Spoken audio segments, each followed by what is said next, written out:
Hey guys, welcome back to the channel. This is story about what if Naruto is quiet and smart part 1. Before I start, please do support for more amazing content and comments for part 2. Do consider to subscribe my channel and share my video to your friends and check out the description as well. Let's start the video. How are you feeling, Naruto? A boy, no older than 8 years old, kept his eyes down, trying to ignore the Sandaime Hokage's eyes. He'd seen them like this before, solemn and old, tired and fading. Naruto hated the Hokage for getting old, or at least, getting older still. The old man had always been ancient, but with each loss and death he seemed to slouch lower, groan louder. The child had no idea how much more the old man could handle. I feel fine, Chi-chan. Braving a smile, he managed to look at his grandfather in all but blood. You don't have to worry about me. Fighting his quivering lips, Naruto turned away, looking down at his book, trying to ignore his tear-stained vision. I understand, he whispered, not everyone comes home. Tora was a proud member of the NBU. He was one of the elites, the very best of Konoha, and he had done his duty to the last. Naruto felt the old man sit down next to him, his joints cracking as he did. If not for him, the rest of his team would have died alongside him. As captain, he sacrificed himself to save his subordinates, his comrades. He is a hero. Naruto tensed and whispered, but nobody knows. Naruto. Look outside, Chi-chan. Everything is normal. Nobody knows about Tora and I. Such is the life of a shinobi, of an NBU member. Shinobi are people who endure.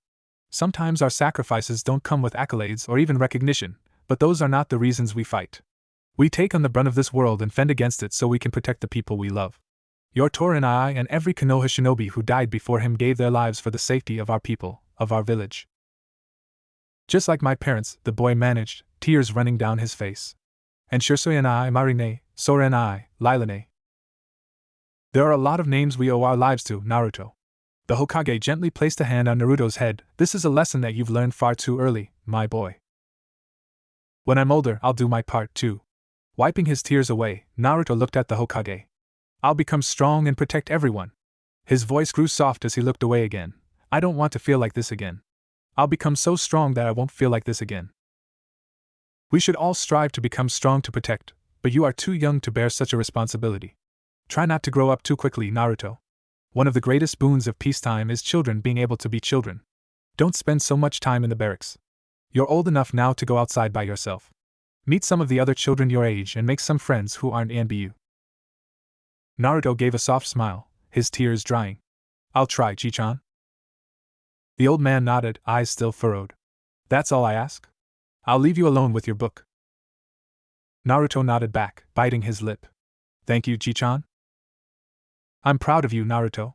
Never forget that. The chibi of ANBU.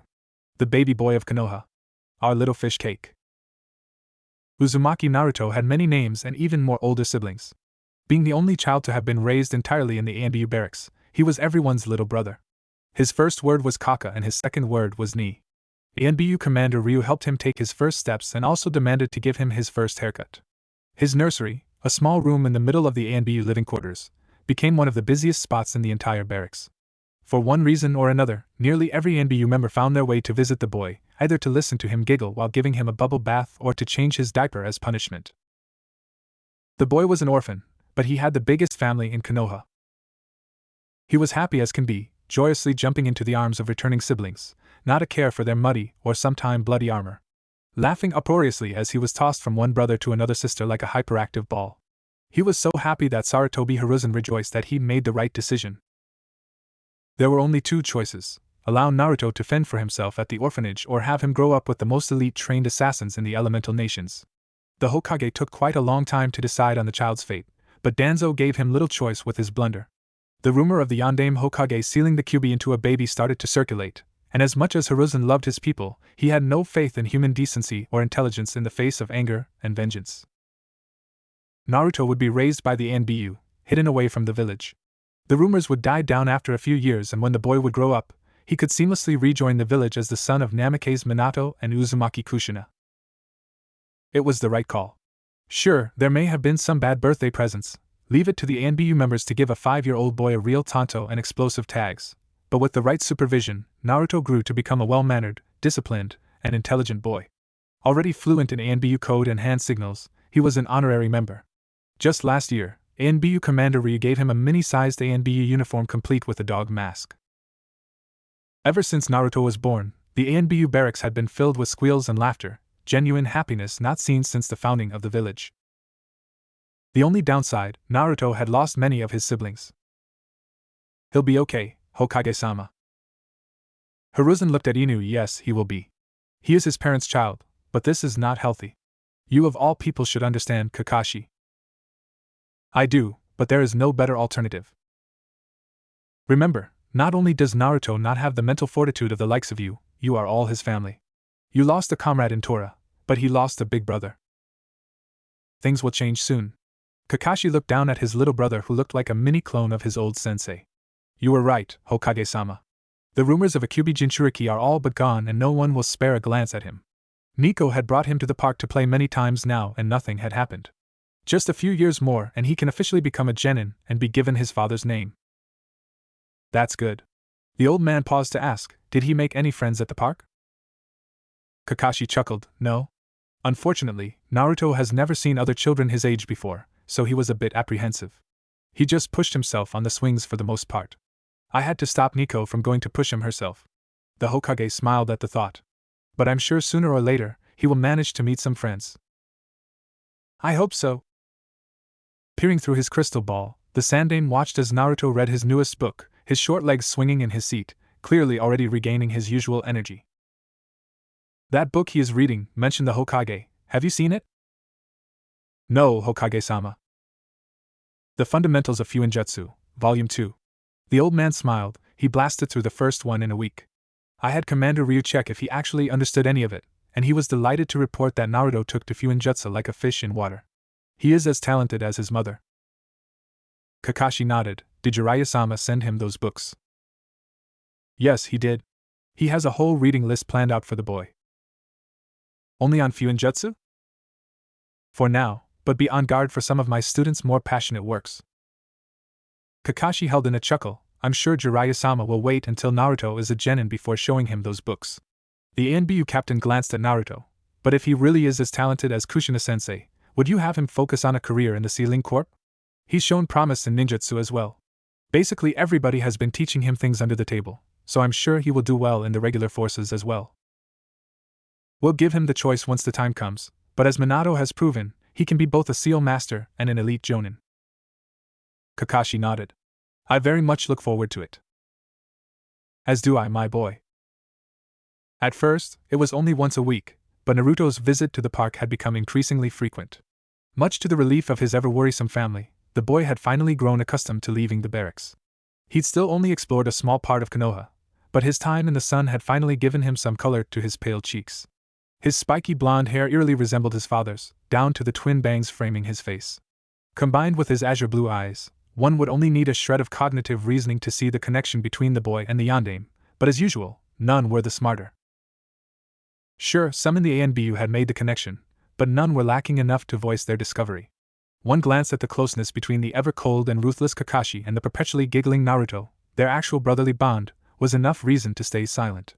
Sharingan no Kakashi was keen on keeping his late sensei's only son safe, and had in no small words claimed the boy as his own student when the time would come.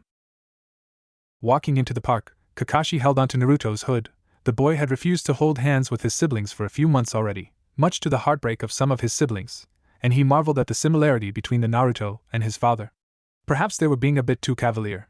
Naruto even dressed like his father did as a child. Jiraiya had sent Naruto a white hoodie that looked identical to the one his father had worn on the daily. Naruto looked so much like his father, Kakashi could practically see Kushina pummeling Minato-sensei in heaven because his genes were being unfairly dominant.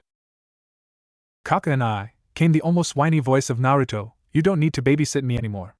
The boy said with a small pout. Yugane just leaves me at the park. You don't have to hover over me like this. Kakashi, for once not dressed in his ANBU garb, his face only half hidden with a cloth mask, I smiled at his brother. Fine, I'll leave you be, but remember to signal to me once you're done playing. Ruffling the boy's spiky hair, he chuckled, try to meet some friends today. There are some cute girls playing on the swings, go join them. Just go, Kaka and I. Naruto shoved his brother's hand away, I'm not a little kid. Chuckling again, Kakashi jumped away. Sure you're not, Chibi. Spring had come again and children swarmed the parks in droves.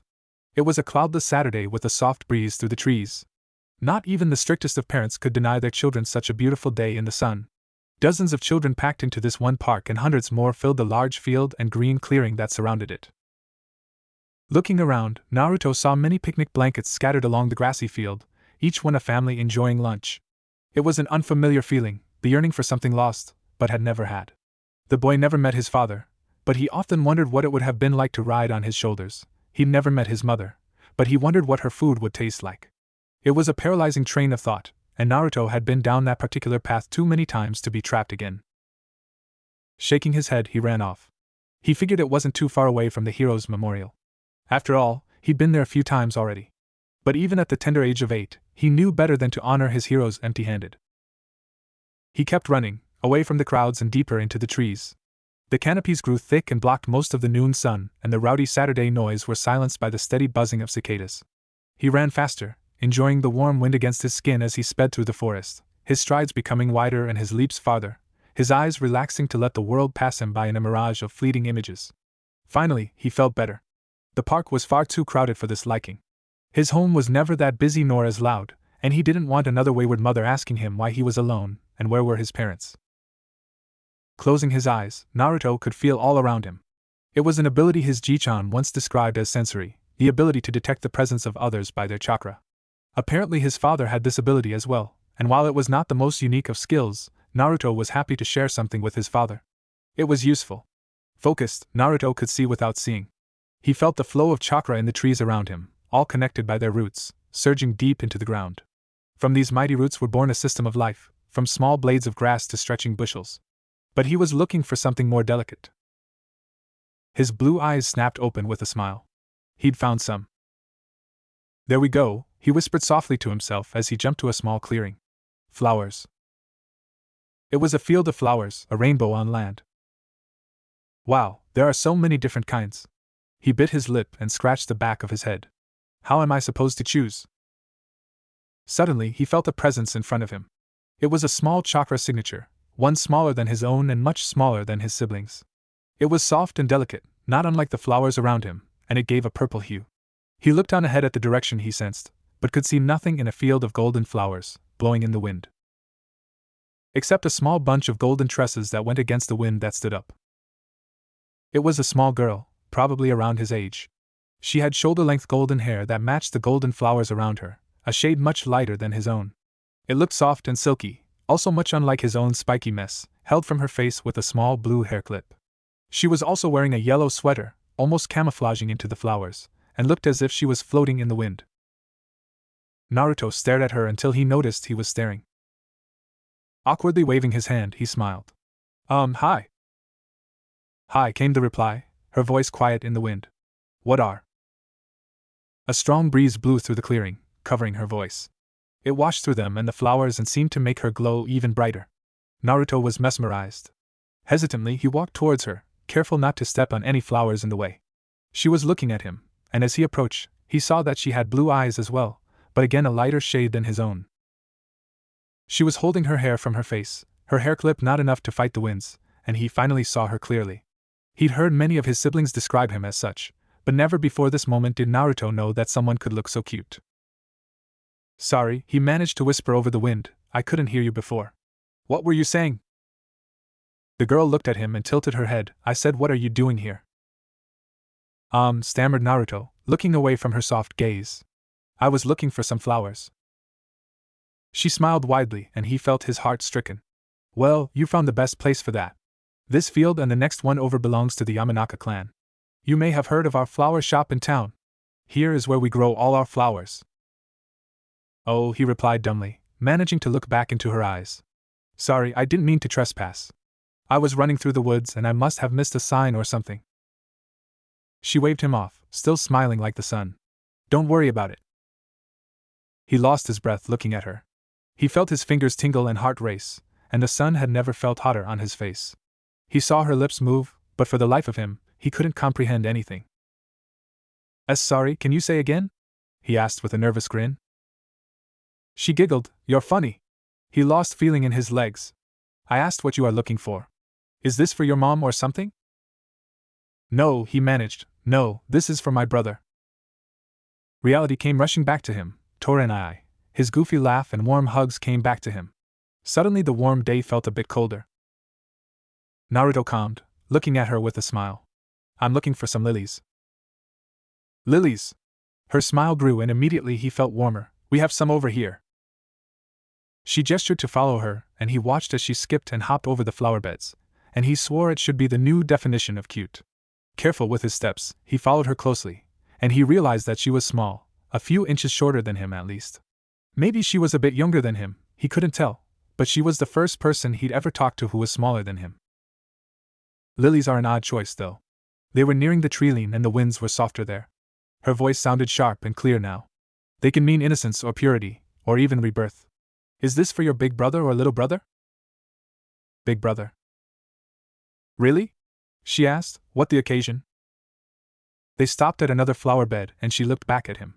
As much as he tried, he could stop the sad smile. No occasion, but I read that it's the most common flower used for mourning. Her smile vanished and he felt worse. Oh, I'm sorry. He braved a smile, hoping to reignite hers. Don't be. You didn't know. She rewarded him with a small grin, her hands behind her back. But here we are. We have a few types, but this here is the Lilium auratum, the golden rayed lily. I think it's the most beautiful lily, and it's actually native here in Hino Kuni. She gently plucked 3 stems from the plant and held them close. They were big flowers and beautiful to behold. Wide and long white petals dusted with flickers of gold. They smelled very sweet. I'm sure your brother will love them. She daintily offered them to him, and he shakily took them. Thank you, Oh, she exclaimed, giggling, right, my name is Yamanaka Ino. Remembering to use the last name Jichan told him to use, he replied, my name is Uzumaki Naruto. It's nice to meet you, Ino-chan. Chan? She asked with a sly smile, and already calling me by my first name? Naruto blushed to his roots, as sorry, Yamanaka-san, he managed to stammer as she giggled, I figured you're younger than me and though well, I don't really She laughed, her shoulders shaking, it's okay, you can call me Ino-chan. Everyone calls me Ino-chan. He relaxed, rubbing the back of his head with a shy grin. But I'm 8 years old. How old are you? Oh, I'm 8 years old too. Really? She asked and he nodded, you're quite a bit taller than me. He was still rubbing the back of his head, I guess. She grinned, well, are you going to take those back now? Oh, right. He exclaimed loudly, making her giggle again. I will. Thank you, Ino-chan. I'll ask my sister to pay you back at your flower shop. Ino waved him off. No way, don't worry about it. No, I can't do that. It's fine. Honestly, I sometimes feed the animals with some of these flowers, so don't worry about it. Naruto reluctantly nodded. Okay, if you're sure. She nodded with a grin. I am. Thank you, Ino-chan. Cool, then let's go. She was looking at him expectantly, and he stared back, slowly blushing at her stare. Are you coming with me? He asked hesitantly. Yep. Really? Why? I have nothing else to do today. My parents dropped me off at the park to play, but none of my friends were there. I came here to check on the flowers to pass the time, but following you seems more interesting. Ino stared up at him, non-blinking. But I don't have to come if you don't want me to. No! He yelled, I mean yes. She giggled and he wanted to punch himself. I mean no, I don't mind, and yes, I do want you to come. Great, then let's go. It had been a surreal day to say the least, and it was barely past lunchtime. Stepping out of the flower field, the 2 children make their way back to the beaten path, walking under the wide canopies back to the park. It certainly felt much farther on the way back for Naruto. For reasons he cannot fathom, his hands were shaking, his heart was beating against his chest, and his face felt hot even when walking in the shade. Glancing to his side, he saw Ino walking with a spring in her step, a soft hum on her lips, her eyes perpetually shining like pale diamonds. He realized he was staring again. What's the matter? She noticed it too. Nothing. He managed a smile. It's a hot day, so I'm wondering if you're thirsty or something. She shrugged, a little bit, but water we use for the fields isn't for drinking and the water fountain at the park is totally gross. Oh, then here. Naruto pulled his sleeve up to reveal a small seal marked on his forearm. He could feel Ino staring at him, and his face grew hotter, but he ignored it and sent a pulse of chakra into the seal. With a puff of smoke emerged 2 bottles of water. Glad he didn't mess up on his chakra control. He could have accidentally summoned the entire dozen he sealed into the mark. He happily handed one over to Ino. Here you go. Ino slowly reached for the bottle, but still stared at him, wide-eyed. How did you do that? She grabbed his arm, making him blush again, looking at his seal in bewilderment. I've never seen anything like that before. Did you use chakra? Can you already use chakra? I can barely make that stupid leaf float. That was a standard storage seal. Just instead of using a scroll, I marked the seal on my arm using ink. Its capacity is much smaller than what you have fit into even a smaller scroll, but it's better than carrying around a backpack. She just stared at him, her eyes bright and shining so much that he had to look away. This one is for water. He pulled his sleeve back more to reveal another seal, mindful of the flowers in his hand. This one is for some ration bars in case of emergencies. He pulled back his other sleeve. I have my basic weapons pack sealed into this one. Just your standard issue shuriken and kunai. Pulling further up, he revealed another mark.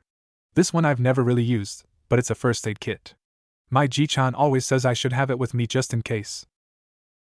Wow, who taught you this? No one really? He smiled shyly. My godfather sent me a few books on Fuinjutsu and I learned from there. It's pretty cool and useful. I used to hate carrying my backpack everywhere, especially when it's hot like today, but now I don't feel any heavier and can carry even more on me. That is super useful. Can you teach me how to do it? He grinned. Of course. I don't have my ink and brush with me today, but I'll bring them with me next time. Thank you, Naruto-kun. Naruto cursed the sun for his burning face. Why, you're welcome, Ino-chan.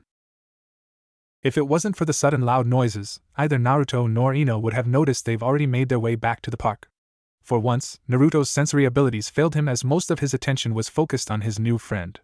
Almost absent-mindedly, they made their way through the park, just a couple of kids in the hundreds, and headed for the Heroes' Memorial. How come I've never seen you at the academy before?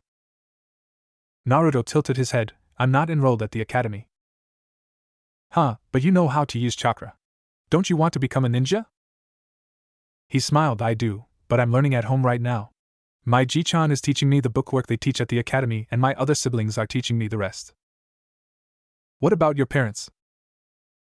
Naruto gave a sad smile again, and he saw Ino flinch. No, my parents died during the Kyuubi attack. I live with my siblings and Ji-chan. Ino had her head down. I'm sorry. I'll stop asking so many questions. No, don't be. He smiled at her, a genuine smile. Ask me whatever you want. This is the first time I'm even talking to someone my age. This is fun. Don't you have friends our age? Ino smacked herself on the forehead. Sorry, another stupid question. He chuckled. I come to the park sometimes, but I don't really know how to talk to people my age. You're talking just fine with me. Still smiling. I know. This is fun. Ino finally smiled again. Well, come find me whenever you're at the park. I'm usually here on weekends. Okay. The Heroes' Memorial was within sight. It was a huge dugout of an area, at least the size of your standard ANBU training arena, and it was sunken into the ground. Statues and monuments were built along the edges of the ceremonial ground, each depicting the epic feats of the fallen heroes of Konoha. There was an urban legend Naruto had heard from his siblings, that this dugout area was the result of one of the Shodai Hokage's punches. Legend went that the Shodai had lost someone precious to him in war, and in anger and grief, he punched the ground with such power that it hollowed out the earth. In honor of the Shodai Hokage, the crater he created would house the Heroes' Memorial.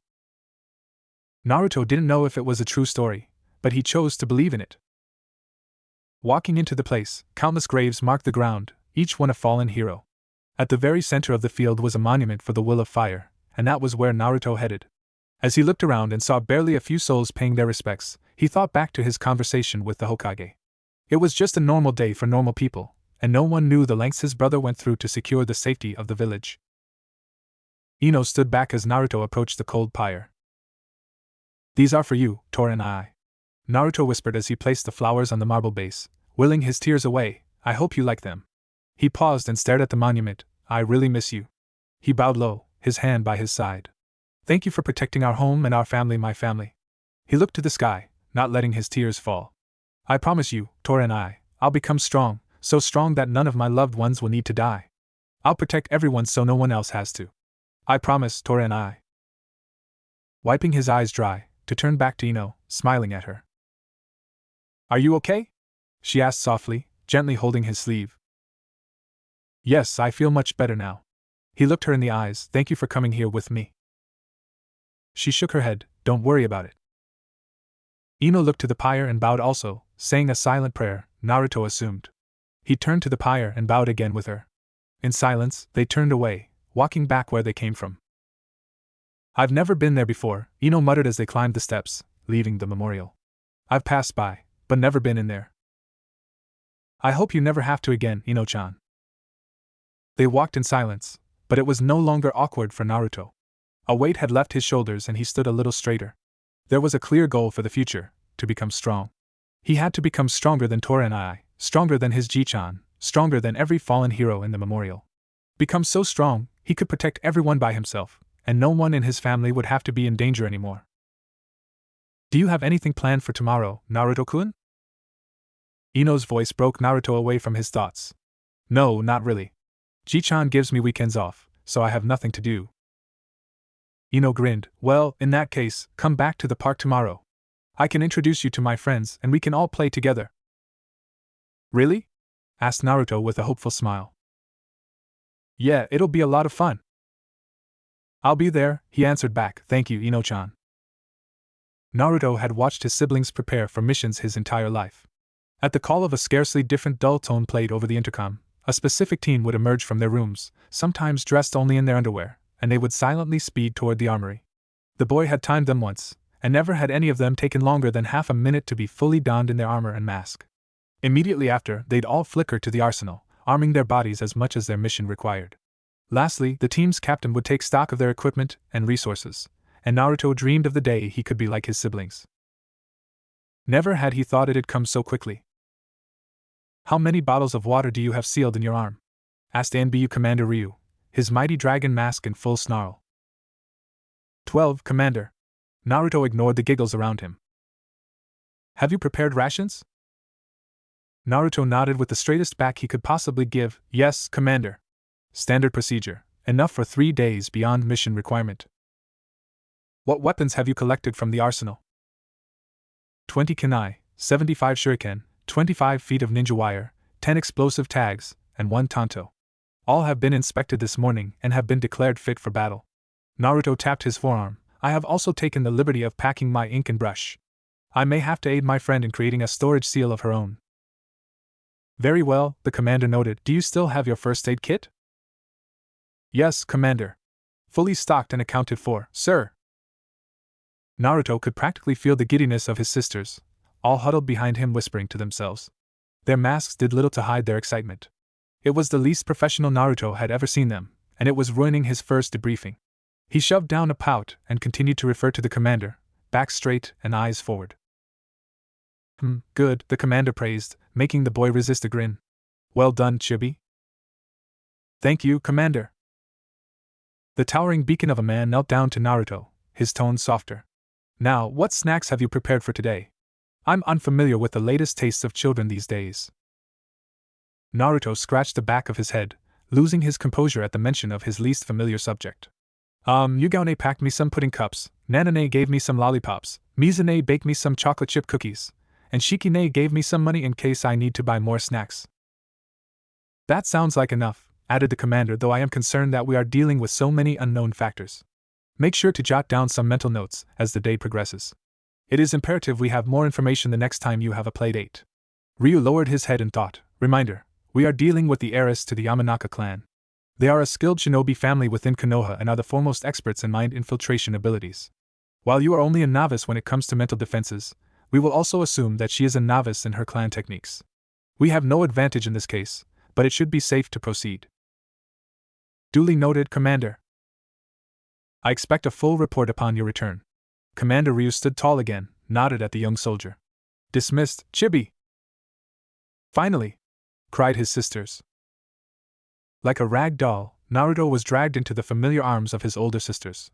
Bracing himself for the familiar onslaught, the boy held his breath as his face was tightly stuffed against their suffocating chests, turning his head to the left so they would only kiss his right cheek. His left was still sore from yesterday, and made sure to tighten his legs as they proceeded to tightly hug and fling him from side to side. Despite his efforts, he failed. Gasping for air, Naruto pushed Yagane face back. "Ne-chan, I can't breathe." Giggling, the ANBU warrior loosened her grip, opting to just hold him in her arms. "Sorry, Naruto-chan, but you just look so cute." His four sisters all swarmed him with pats and kisses, all serious and professional while talking about snacks. "Did we have to dress him like this, though?" asked Mizu. "What do you mean?" exclaimed Nana. "Naruto-chan looks so handsome." The four women looked at their favorite person, dressed in custom-made black shinobi utility pants that blended seamlessly with the smallest 9th edition, black Konoha ANBU urban combat boots ever made, complete with shock absorption and cooling abilities. A custom-fitted dark gray fishnet shirt covered his torso, and it fitted nicely under a new white, high-collar jacket Jiraiya-sama had sent the boy just a week prior. True to his heritage, a golden Uzumaki symbol graced the back of the jacket with golden chains running along the sleeves. "Our little heartbreaker." Nanane squeezed his cheeks and kissed his forehead. "You're growing up, Naru. Going on playdates already. I can almost see us doing this again when you go on your first date." Mizu, wearing her fierce viper mask, snatched the boy into her arms, holding him protectively. "No, Naru-chan, don't listen to her. You don't get to date until you're 18, understand?" She stepped back as Nana attempted to retrieve the boy, "and no girl will ever be good enough for my Naru-chan." "Relax, Mizu," came the calmest voice of the four. "He's only 8 years old. We have at least another 8 years before it might actually happen. That's plenty of time to vet all the available girls his age, give or take a 5-year age difference." "How outdated are you, Shiki?" Nana shook her head at the older woman. "Girls these days are different. They're not like how we were. I've seen that Uchiha boy get swarmed by every girl in his entire class, and he's not even half as cute as Naru-chan. As soon as our little chibi becomes a genin or even goes to the academy, they'll try to get their claws on him. Mizu leaked some killer intent. They shall taste the cold sting of my blade." Yugao crossed her arms with a smirk. "When Naru-chan grows up, I'm not even worried about the little girls. I'm worried about our new recruits. When would the newbies stop seeing Naru-chan as a little brother, and start seeing him as a possible target?" Mizu turned to Commander Ryu. "Commander, I request to personally vet all new recruits as soon as Naru-chan starts puberty." Denied. "Commander, Chibi has a mission to complete, and the 4 of you need to report to Hokage-sama. I've already given you more than enough time to catch up with Chibi." Even with the masks, the girls couldn't hide their disappointment. "Now go, and I'd better not find out you've skimmed through your report. I don't mind you 4 watching over Chibi on his playdate, but while you're on duty, I expect your fullest professionalism." "Hi, Commander," came 4 voices, finally regaining their posture. Mizu placed Naruto on the ground, rubbing her mask against his hair. "Have fun today, Naru." Each sister came for one more hug. "Remember to be nice and polite, but always stand up for yourself if someone tries to bully you. We'll all be watching over you, so if you're in trouble, signal us and we'll eliminate the enemy." Naruto giggled at his sisters, used to their antics. "I will, Ne-chan." "Thank you." One collective squeal and group hug later, Naruto was finally left alone with the commander. "I'll be on my way, Commander." Ryu nodded. "May the will of fire warm you on your journey, Chibi." Naruto had never left the barracks on his own before. It gave him an odd, but excited feeling. Jumping through the well-hidden gates, he found himself already at the center of Konoha, crowds of people bustling from all directions. The partly cloudy Sunday was clearly nowhere as busy and active when compared to the cloudless Saturday of yesterday, but it was still much more crowded than what Naruto was used to. Employing the ANBU silent breathing technique, Naruto leveled his breathing, calmed his body, and stepped into the village by himself for the first time. Mission start. Kaka and Commander Ryu's lessons quickly became useful. Blend into a crowd by slipping through the shadows of others, find and keep pace with the slowest walker in the area, then work your way up to the fastest, slipping from one person to another in a zigzag pattern, silent and deadly. Before long, Naruto had left the loud commercial district that surrounded the ANBU barracks, and sped his way to the park. This part of the journey he made many times before, always in broad daylight. Today was no different, he repeated to himself. Following the gusts of the winds, Naruto eliminated his scent from everyone save the Inuzuka and ninja hounds, and traveled under the shadows of the tall buildings. Almost absent-mindedly, he counted that he'd passed by 127 people, a skill and habit Commander Ryu and Kaka had drilled into his mind ever since he could count. 127 possible enemies evaded. Charting course to the park. The sounds of children's laughter could be heard, meaning the park was near. Leaving the shadows, Naruto expressed a face of apathy, as described by Commander Ryu as attentive, but relaxed almost to the point of laziness. Confidently, he walked into the park, his eyes lazily scanning every small detail around him, and memorizing all escape routes, categorized in an order of availability and probability. He was every bit the ANBU member he strived to be. In this elevated state, he could betray no emotion, no sudden expressions, and give only controlled reactions. Naruto-kun. In an instant, his mind overloaded. His eyes widened, jaw opened silently, arms and legs tensed, shoulders lifted, and most obviously, his face burned. He could almost hear the commander's voice yelling fail, but he still managed to react. Ino-chan. She was even cuter than yesterday. Naruto was flustered, angry at himself for not foreseeing such a possibility. In his mind, Yamanaka Ino in the flower fields was already the absolute pinnacle of cuteness. But he was wrong, by orders of magnitude, he was wrong. He had never anticipated Yamanaka Ino in a golden sundress with a golden hairband holding her golden angel hair in place. In what other ways could she possibly stymie him? It was innumerable. There are too many possibilities. His preparation and training could never match her limitless arsenal of cuteness. She giggled and his heart almost stopped. Sorry, did I scare you? I didn't mean to jump at you like that, but I was excited to see you again. Her eyes shone like eternal starlight, and he could barely look at them. I didn't know if you were actually going to come today. He gulped. Of course I came. I've been looking forward to this all day. Her smile widened and his smile followed. It was as if she was utilizing the Nara clan's shadow possession techniques, controlling his body with her own. So far, this mission had many unforeseen difficulties, and his ANBU training was failing him, or he was failing his ANBU training. Really? She jumped closer to him, bouncing on her feet, her eyes shining even brighter. Me too. I haven't made a new friend in a long time. Her words broke deep into his heart, shattering all of his mental defenses, as expected of the Yamanaka heiress. Her potential was immeasurable. In the face of such an opponent, Naruto could do nothing other than extol his true thoughts. You are actually the first friend I've ever made, Ino-chan. Telling the truth felt cathartic and liberating. Naruto gained new insight regarding the victims of interrogation. I wouldn't have missed this for the world. Ino's cheeks were growing red, possibly due to the zenith heat. Perhaps it wasn't as cloudy as he thought. Should he offer her another bottle of water? But would that lead to a conversation about Fuinjutsu again? Would she want him to draw her seal immediately? He brought all his materials, but they had no stable foundation like a table or bench. It could possibly affect the end result. No, failure in front of Ino was unacceptable. He would wait until they settled down at a table or bench, then he would offer her water. I am? She asked quietly.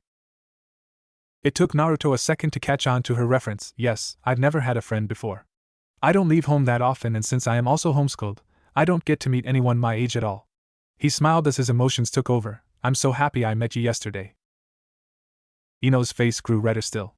It was not good. He must bring her into the shade immediately.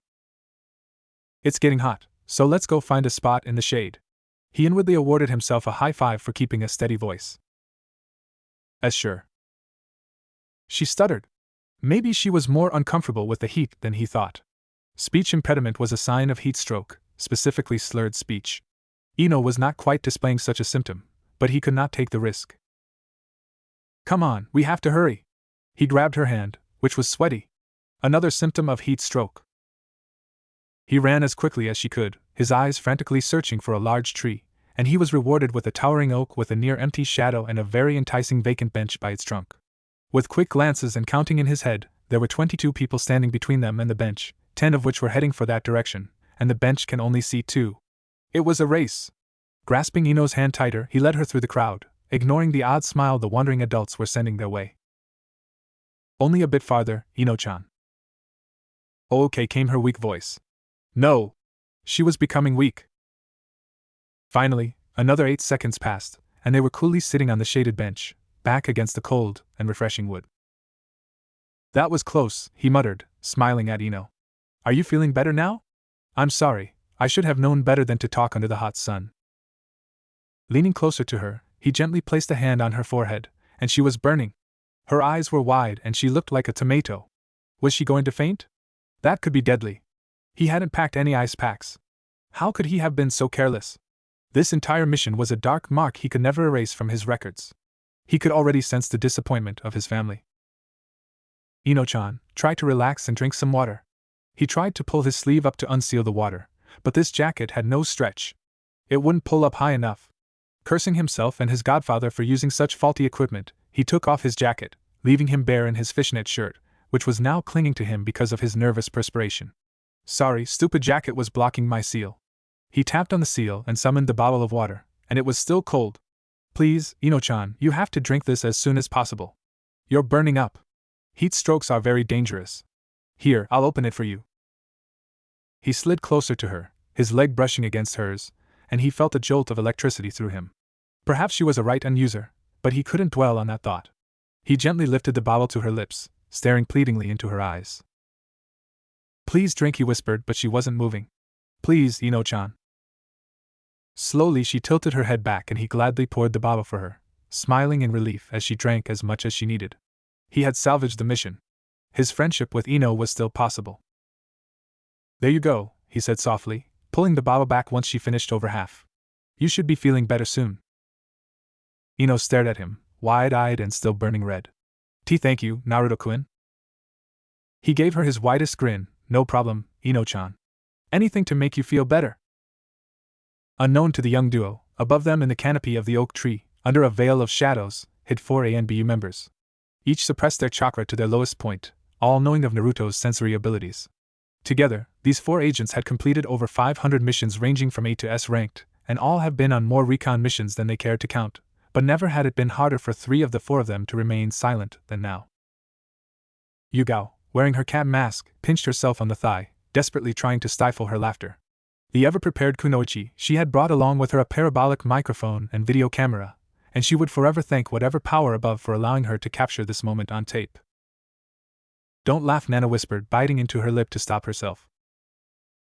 Yugao, her shoulders trembling, replied, I can't.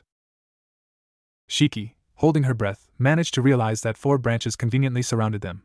Forming a hand sign, she quickly attached 4 tags on them and whispered, silencing barrier. It took a total of 5 seconds to fully envelop them, and it was the longest 5 seconds of their lives. 5, 4, 3, 2, 1. Ha ha ha ha ha ha. Yugao nearly fell from the tree as tears pooled behind her mask, clutching onto a branch. I got it on tape. I got it on tape. No, please, managed Nana between gasps. I'm going to pee myself. Shiki, huddled in a corner, trembled and shook in laughter, clutching her stomach. Oh, it hurts. Mizu, the only one not laughing, crossed her arms and shook her head. You 3 are ridiculous. This is not funny. Clearly our little brother has been corrupted. Yugao choked between breaths of laughter, swatted at Mizu's leg. Stop, I am also going to pee myself. Ugh, laugh it off, Mizu muttered. I'll wait. It took a full 5 minutes, and they were nearly exhausted after. Mizu, welcoming the silence and between giggles, continued, we have a problem on our hands. Clearly, cried Nana, you were worried about the girls? I am worried for the girls. We have a budding heartbreaker on our hands. Yugao leaned against Shiki. He took off his jacket. The laughter returned. AN bottle fed her. Shiki settled down into a chuckle. That poor girl never knew what hit her. Calm down, ladies. Mizu sighed. Yes, I am no longer concerned about the girls, but we have a much bigger problem on our hands. Clearly someone has been teaching Naruto to behave inappropriately. If I had to guess, I'd blame this on Kakashi. He's become quite brazen lately with his reading material. But Hokage-sama or even Commander Ryu wouldn't be out of the question. Clearly Hokage-sama shares similar interests as Kakashi, and we never know what the commander is thinking. Killer intent was leaking from her, but the main cause of our problem is one of the legendary Sannin, Jiraiya-sama. Yugao sent Nana and Shiki a look, rolling her eyes. Jiraiya-sama hasn't been in the village for years, Mizu. No, but he has been sending Naruto books to read. Who knows what he slipped in between those few injutsu volumes. Either way, they are just children. I'm sure Naruto had no idea what he was actually doing and was genuinely trying to save the girl from a heat stroke. Nana erupted in laughter again. Shiki looked over at Yugao. Please send me a copy of the tape. Yugao grinned. Oh, I'm giving this to everyone in the barracks. Naruto and Ino sat in silence with the boy diligently watching the girl. It took a long while, but her face finally cooled down, and she had since finished the bottle of water, by herself. But now her gaze barely met his eyes, and he wondered if she was mad at him. Had he been too rough while pulling her into the shade? Perhaps she didn't want help with the bottle. Again, there were just too many variables concerning Yamanaka Ino. Are you feeling better? Ino nodded meekly, shyly glancing at his worried eyes. Much better. I'm okay now, Naruto-kun. Great. He rubbed the back of his head. I'm sorry for being so forceful before. I was scared you were going to pass out from the heat. No, Ino quickly squeaked. It's okay. They sat in silence again, but were much more comfortable this time. A soft breeze blew into the clearing, loudly ruffling the leaves above them, and they both cooled down significantly. So, Naruto began, breaking the silence, where are your other friends? I thought you were all playing here today. Ino gave Naruto a small smile and shook her head. No, it's just me. She sighed. We do usually meet here to play, but they weren't here yesterday either. She frowned, and Naruto was flooded with worry. I don't think we're friends anymore. I had a fight with them a few days ago at the academy. Fight? Asked Naruto concerned. You mean like a spar? Did it get out of hand? No, it was a yelling fight, she replied, but I did trick them into thinking that I poisoned them. Huh? Ino sighed. There's this girl in the same class as me. Her name is Haruno Sakura, and she's super sweet and cute. She has a larger forehead than most people, but still cute. For the whole school year, these girls, who I guess are my friends, started to bully her because of her forehead. They made her cry everything. That's horrible! Exclaimed Naruto, causing dissent within a team, or in this case, a class, was a punishable office in the ANBU. Did your sensei punish them? Ino rolled her eyes. Of course they didn't. These girls are smart when it comes to this stuff. They only make fun of her during field exercises when no one is around. Sakura is also very shy, so she'll never tell on them to sensei. Naruto connected the dots and smiled at Ino. So you were there to protect her? I did what I can, she replied. I asked Sakura to be my partner for the class. I thought maybe this way she could join our group and they would stop bullying her, but it didn't work. It didn't matter that I was there. They still kept calling her billboard brow and made her cry. These girls lack discipline. Naruto thought a round of training with Commander Ryu would straighten them out. I know, right? Ino crossed her arms. I was mad, so I grabbed the flowers we were collecting and threw them into Ami's yapping mouth. She smirked. They went all the way in too. She was coughing and fell down. They were so shocked. Just to get them to leave, I told them the flowers were poisonous and they'd die if they didn't find sensei right away. Wow, so you resolved the situation with no casualties, no waste of actual resources, but still made the enemy retreat out of fear. Naruto grinned. You're really smart, Ino-chan. She giggled. I guess so, and I didn't get into any trouble with sensei either. I have so much dirt on them that they never tell the teachers that I did that to them. She leaned closer to Naruto, making him blush. Don't tell anyone, but I know all the little secrets. If I ever decide to gossip on them, they'd never recover. Naruto's eyes widened. So you're the spy master of the academy? Ha, you could say that. He stared into her sparkling eyes and smiled. You're amazing, Ino-chan. Her face turned red again. Thanks. She shook her head and grinned. So it's only me and you today. What do you want to play? Naruto pursed his lips. I'm still worried about you, so we should avoid the sun for now. With a grin, he asked, how about I help you with your own storage seal? I brought my ink and brush today. Really? She asked, smiling widely. Sure. Tapping the seal on his right forearm, Naruto unsealed his calligraphy set. It was still in pristine condition, barely a change from when he first received it from his godfather. It was crafted in the capital, by the same master who would supply the fire daimyo. The handle was carved from a tree found in the Senju forest and would react well to chakra, allowing steady hands to write smoothly. The brush was finely shaped by a mixture of rabbit's hair, weasel hair, and goat hair. Even the ink was finely prepared, with master craftsmen pouring 6 months of their time to properly cultivate. Naruto had infused it with his own chakra, allowing him to mold the ink along with his brush strokes. Wetting the ink with a dash of his water, he gently mixed it together, fully focused. When he was finally done, he smiled at Ino, who for some reason was red-faced again. He handed her another water before kneeling down on one knee in front of her, gently holding her hand. Do you want this on your right arm or left arm? Ino bit her lip, still burning red. I am right-handed, so I'll have it on my left arm. That way I can unseal it with my right hand. He nodded. Okay. As if treating a princess, Naruto softly placed Ino's arm on his knee. He held onto her hand with his left, and drew with his right. This was his first time drawing a seal on someone else, drawing for his first friend, and he was beyond excited. He looked up at her and smiled, thankful for her indulgence. She was so smart, honorable, and cool. Not to mention the cutest being imaginable. He couldn't believe she was here with him. This may feel a little ticklish at first, but try to stay still, okay? Oh, okay. He started the first stroke, and she flinched slightly, but it did not matter. It also a bit cold, sorry about that. She silently shook her head, still red. She didn't flinch on the second stroke, and all was calm and serene, as Fuinjutsu should be. This was his art, as his godfather would tell him in his letters, and he should take pride in it. He continued with confidence and efficiency. This is a simple seal, he explained, barely louder than a whisper. We are drawing a basic array first around the spot we want the actual seal to be. Think of these inscriptions as pathways for your chakra to access, and your arm as the seal tag. It may cover a large area of your arm for now, but at the end, you'll only have a small mark on it. He felt Ino stare at him intently as she spoke. How long have you been practicing this? A few months now, he replied, his voice soft and gentle. Apparently my mother and father were quite good at Fuinjutsu when they were alive, so my godfather figured that I might take to it as well. He was right. I don't really enjoy book learning, but I couldn't put the Fuinjutsu books down once I started reading. You could be a seal master by the time we grow up, she added, her voice as soft as the breeze. He smiled, his eyes never leaving her arm, maybe, but my dream is to become Hokage. He glanced at her briefly, blushing slightly at her intense stare. Every Hokage in history has been a part of the regular forces, and they have all taken a genin team. I guess for now I am aiming to become a jonin and foster my own genin team. He braved another glance at her, marveling at her sparkling eyes. But this is a long time into the future. He managed to stare at her for 5 seconds before looking away, his heart beating almost too fast for him to concentrate. What about you?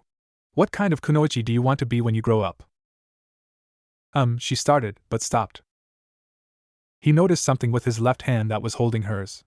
Her pulse was extremely quick, almost 120 beats per minute, he figured with a quick calculation. His heart was beating fast after his 5 seconds of staring, but hers was even faster. Perhaps she was nervous about the seal. Take some deep breaths, Ino-chan. He stopped briefly to look at her, his heart accelerating again. This is a simple seal etching, it's not dangerous, and you won't feel any sort of discomfort with it. She nodded, breathing in deeply, but still burning red. I'm okay, Naruto-kun. You can continue. He smiled, you're doing great, Ino-chan. He noticed her look away from him, but spoke, you look really cool when you work, Naruto-kun. It was his turn to flinch.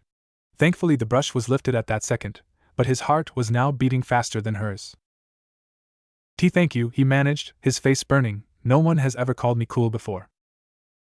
She was still looking away from him, but her pulse was still accelerating.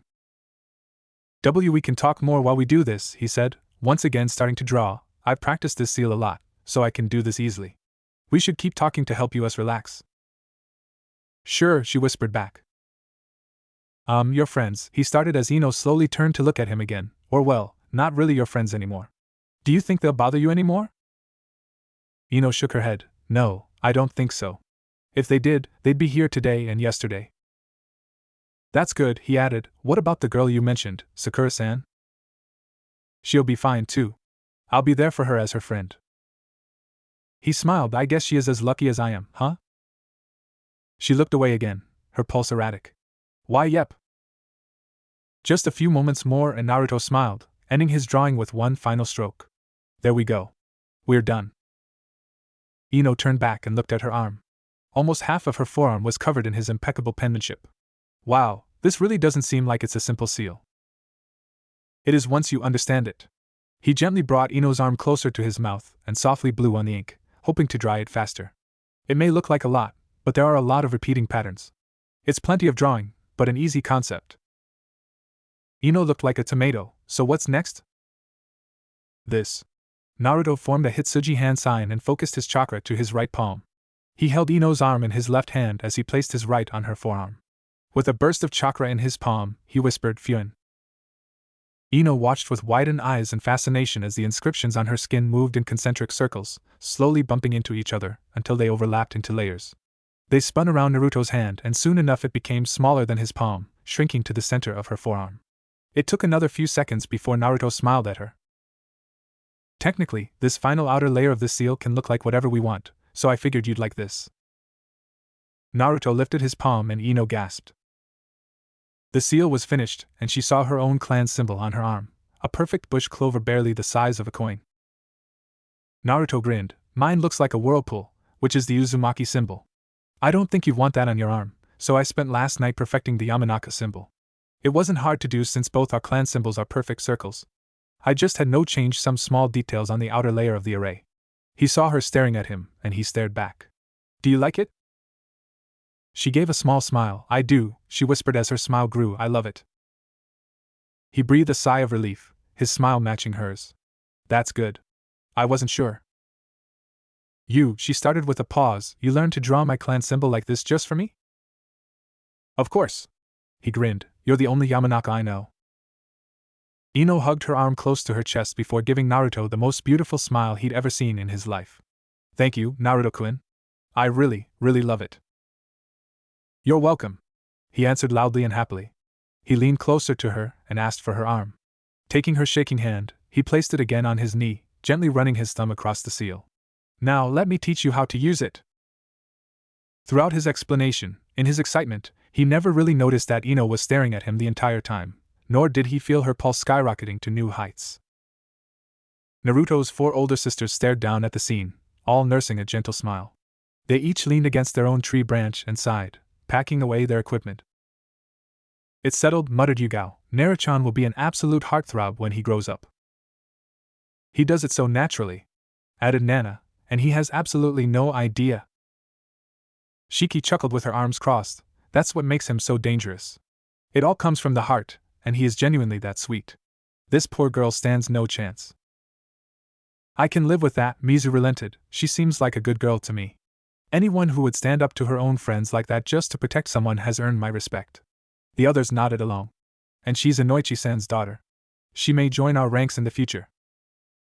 Yugao smirked. I call dibs on her. Damn it! Came 3 voices in unison. The sun had set and Naruto had left. He had promised her to meet with her again next weekend, but that was 5 days and 5 nights away. For Ino, that seemed like years away. She had almost kept him from leaving, but she knew she shouldn't. He mentioned one of his brother would be returning from a mission later tonight, and she would not rob him of that, especially not after she knew about his other brother had died. But he had been so close to her for so long, nearly 6 hours. But it worked out for the best.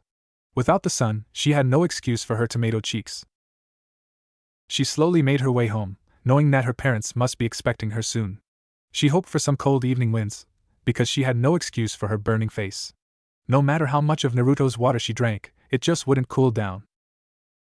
Just a few more blocks, and she would be home. It was not enough time to calm down. Ino-chan? A small voice broke Ino from her thoughts, and she saw Sakura waiting for her by a bench. Damn it, she thought. Naruto had forever changed benches for her, and once again she felt her heart throb. Sakura? Ino approached the girl, unknowingly still hugging her arm close, feeling the warmth on her new seal. What are you doing here? Do you have time? The girl asked, her pink hair held in place by the red ribbon Ino had given her. Can we talk? Ino shrugged. Sure. What's up? They both sat down on the bench, with Sakura looking down at her folded hands, clearly nervous. Normally, Ino would have been concerned and probably would have inquired, but her mind had been thoroughly consumed by a yellow ball of sunshine and roses. The 2 girls sat there on the bench, both apparently reeling from adolescent challenges. Sakura started to speak, but Ino didn't even hear her. Why did his eyes have to be so blue? Ino had thought the entire day. They were like sapphires, big and round and cute.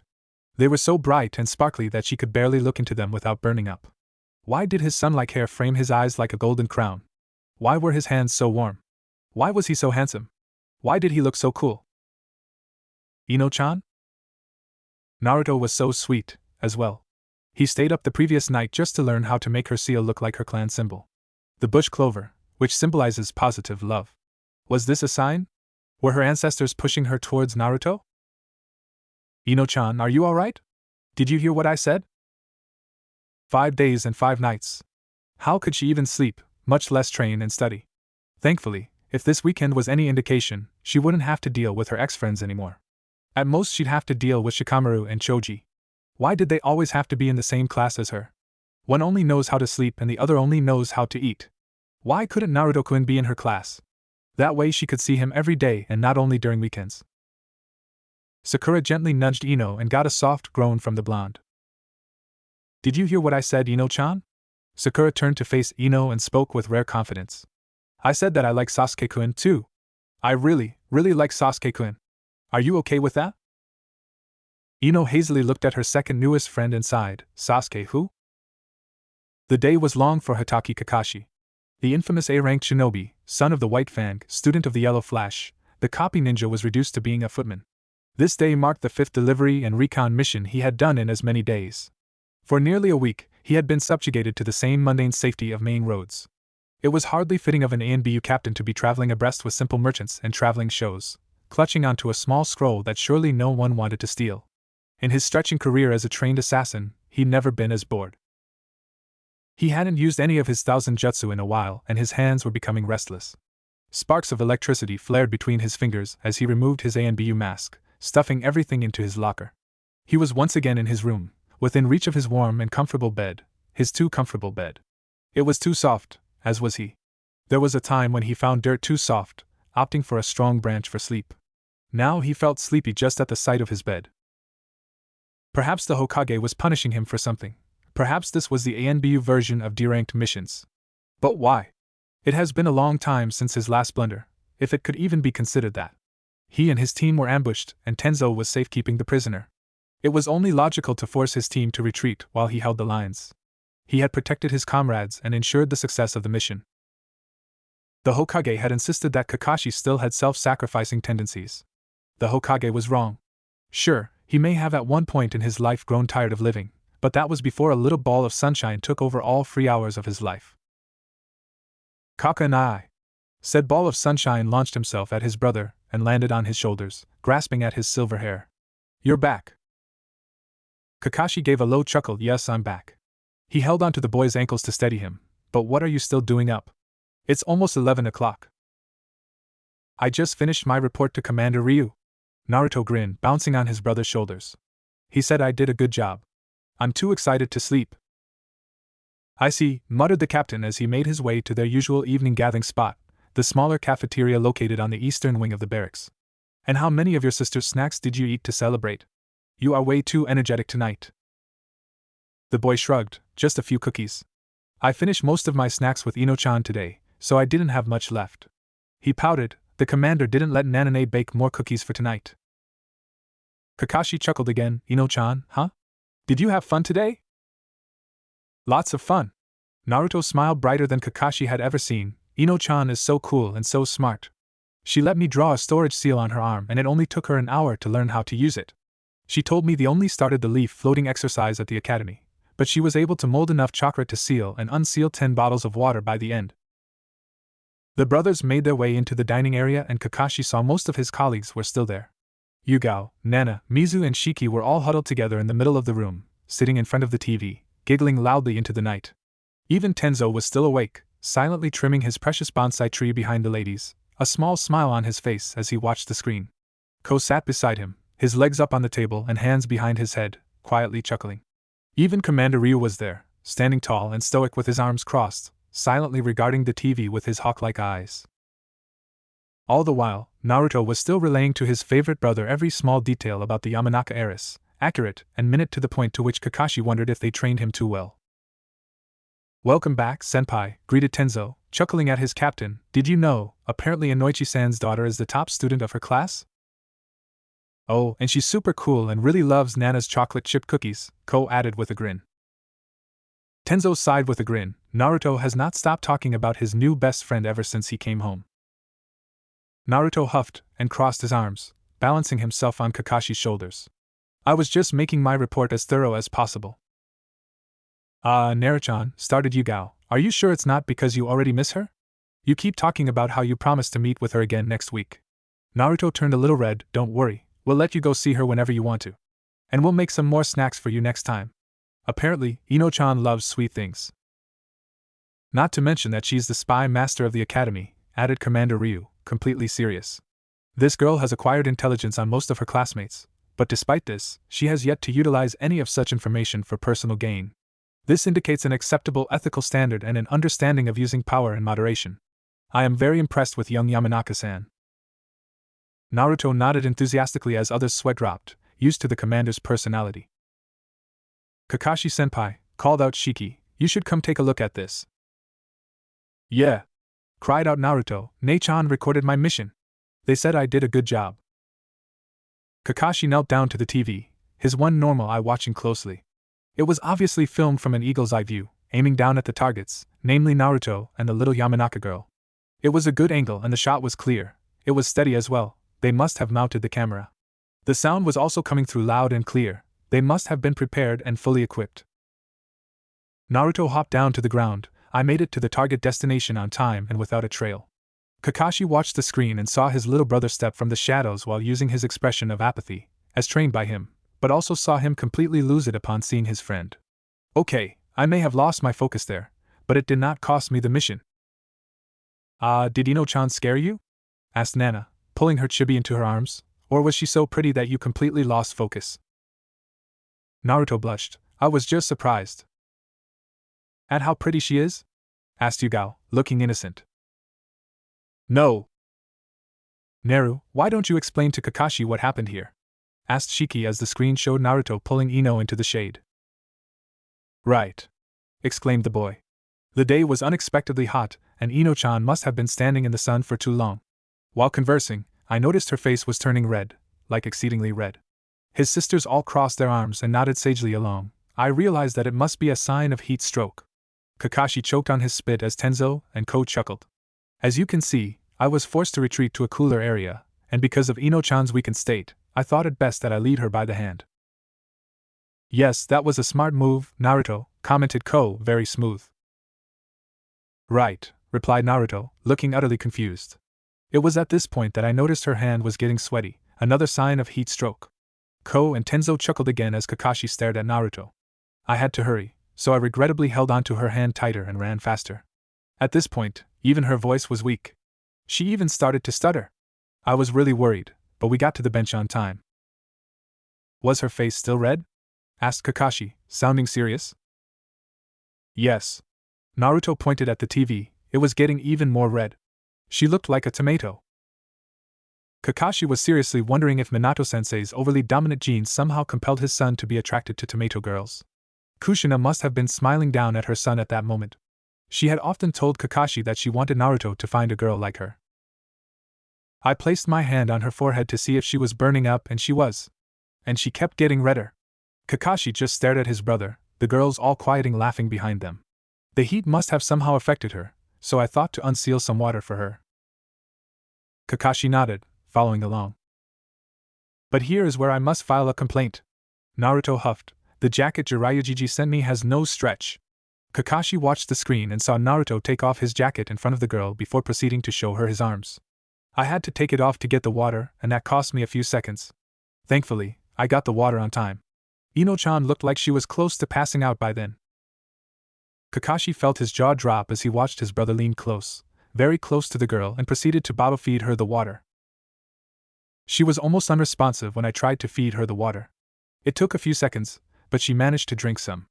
Thank goodness, because I'm not sure if she would still want to be my friend if she passed out the first time we played together. Why, you almost made a girl pass out the first time you played with her? Asked Kakashi, ignoring the laughs of Tenzo and Ko. No, I didn't, answered Naruto, the heat did. Aren't you listening, Kaka and I? Please continue.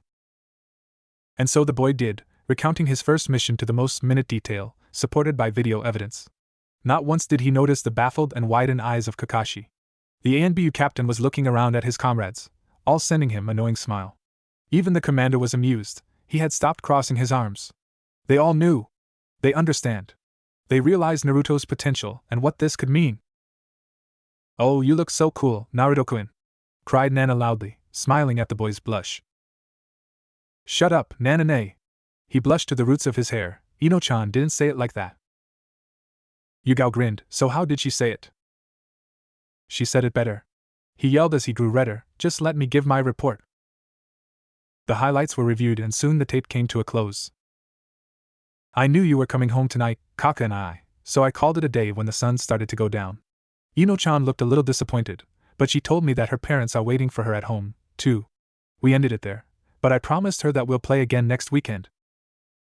Kakashi stared down at his beloved little brother, who actually ended his playtime with a girl just so he could welcome him home. On one hand, he was elated and proud that he meant so much to his brother, but on the other, he regretted rushing home so quickly. If he had taken the time and camped for the night, could Naruto have progressed even further on his mission? Perhaps at sundown, the Yamanaka girl could still be blushing and his innocent brother could actually catch on. Kakashi damned his own efficiency. As he was reeling from his thoughts, Yugao broke the silence. So, Naruto-chan, she asked with a grin, what do you plan to do with Ino-chan next weekend? Are you going to spend both days with her? Naruto hopped to turn to his sister, looking up at her pleadingly. I haven't asked Ji-chan yet, but can I? I promise I'll finish all my homework and clock in all my field training. Yugao's grin widened as Nana stepped in. Oh, I'm sure Hokage-sama will allow it. He wouldn't stand in the way of young love. Naruto tilted his head. What do you mean by that? Nothing, answered Mizu, bringing Naruto to her arms, turning him away from his other sisters, making them roll their eyes at her. Don't worry about what she said, just focus on playing at the park and enjoy yourself. You're still a child, so all you need to worry about is playing and meeting new friends, okay? He grinned and nodded. Yeah, I can do that. Shiki sighed, and stood with a clap. Okay, we've had our fun. Time for bed. She lightly patted Naruto's back and pushed Mizu along. Naruto-chan still needs to take his bath and brush his teeth. You stay up any later, and you'll be sorry in the morning. Your studies will still start at 8 o'clock sharp. Naruto pouted as he was carried away. Fine. Good night, Chibi, muttered Tenzo with a wave. Good night, Tenzo and I, the boy muttered, clearly pouting. Good night, everybody.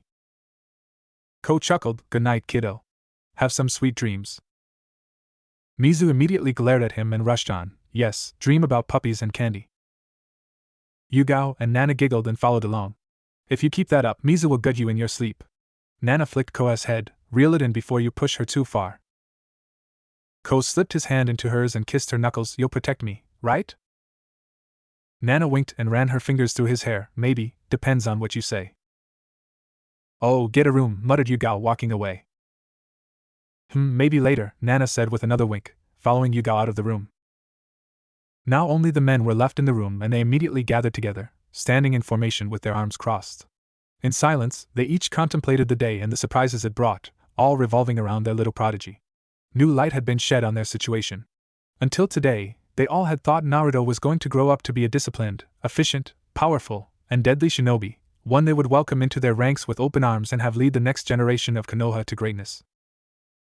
But now he could be even more.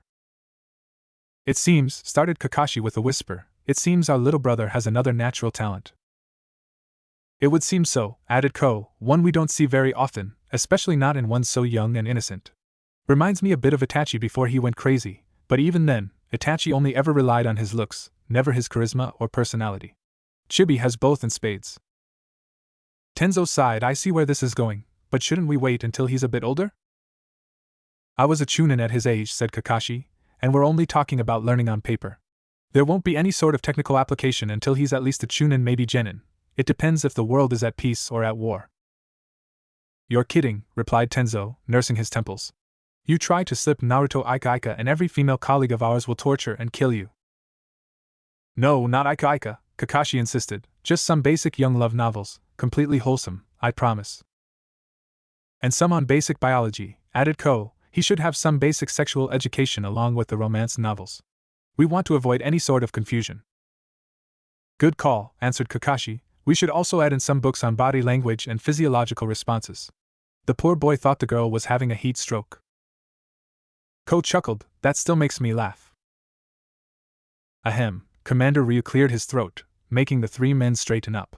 We may also consider adding certain parameters to his future missions with the young Yamanaka. Kakashi rubbed his chin and thought, nothing indecent, considering their age and station, but subtle indications of progression. Have the boy count the number of times he managed to make the girl smile, or monitor hers or his own heart rate during contact, or even have him learn as much as he can about her likes and dislikes as possible. The more he knows about her, the better.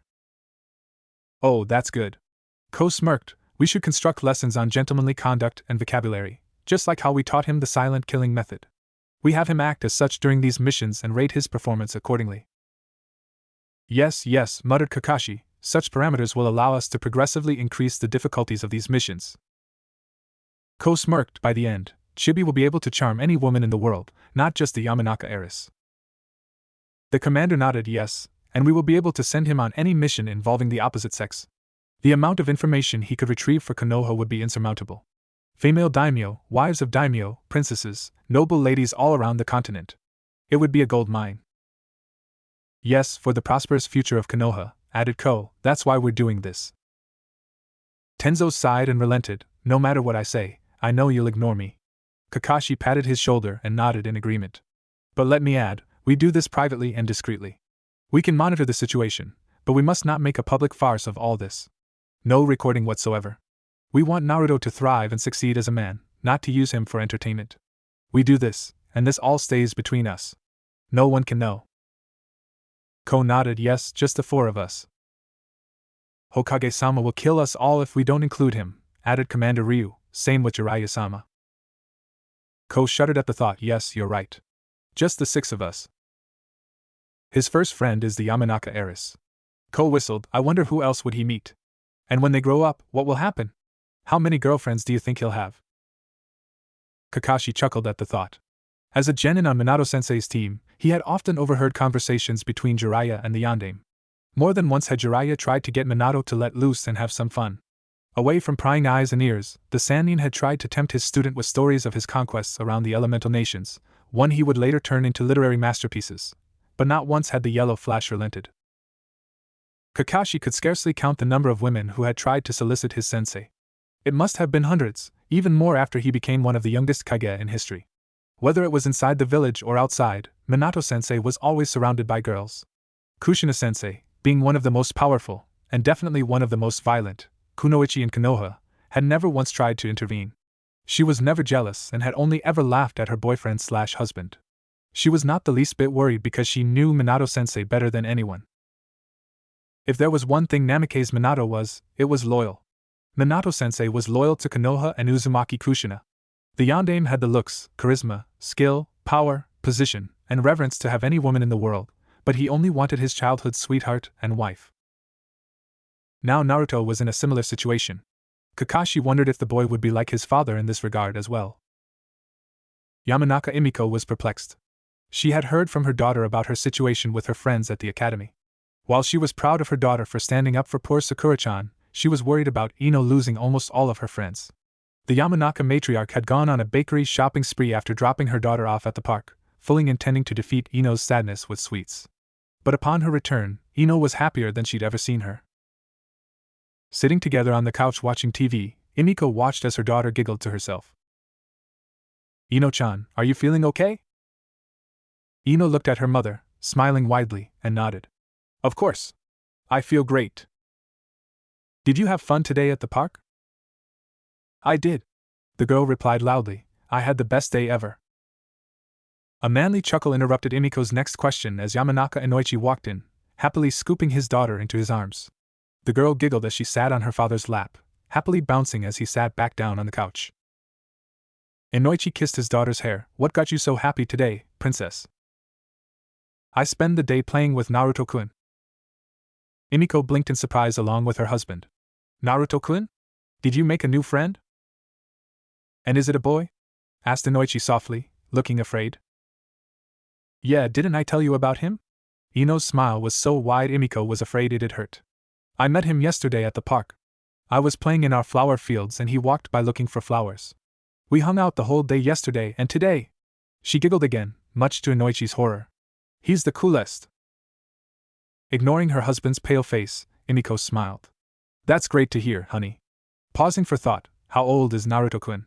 Is he around your age? Yep, we're the same age.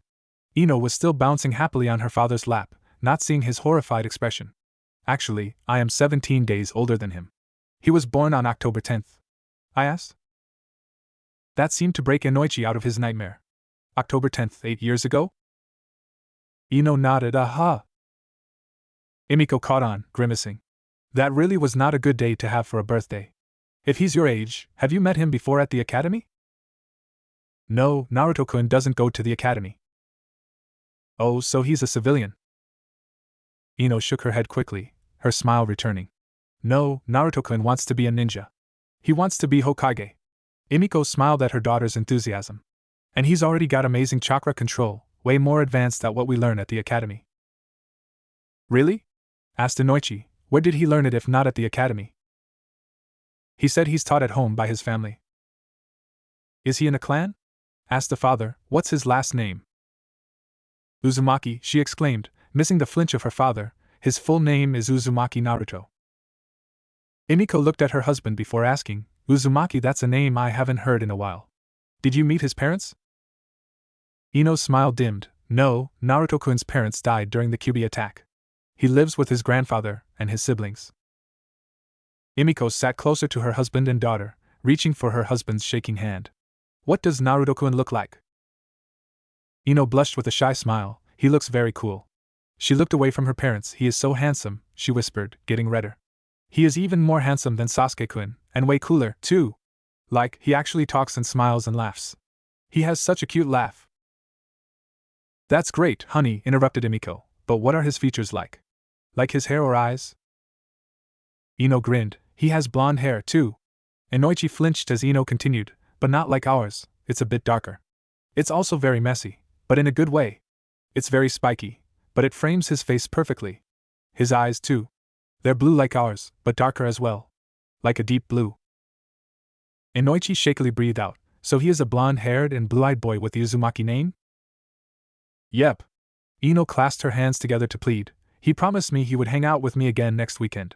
Can I please go? Emiko looked at her husband, holding on to his trembling hand. Yes, honey. Of course. I'm happy you made a new friend.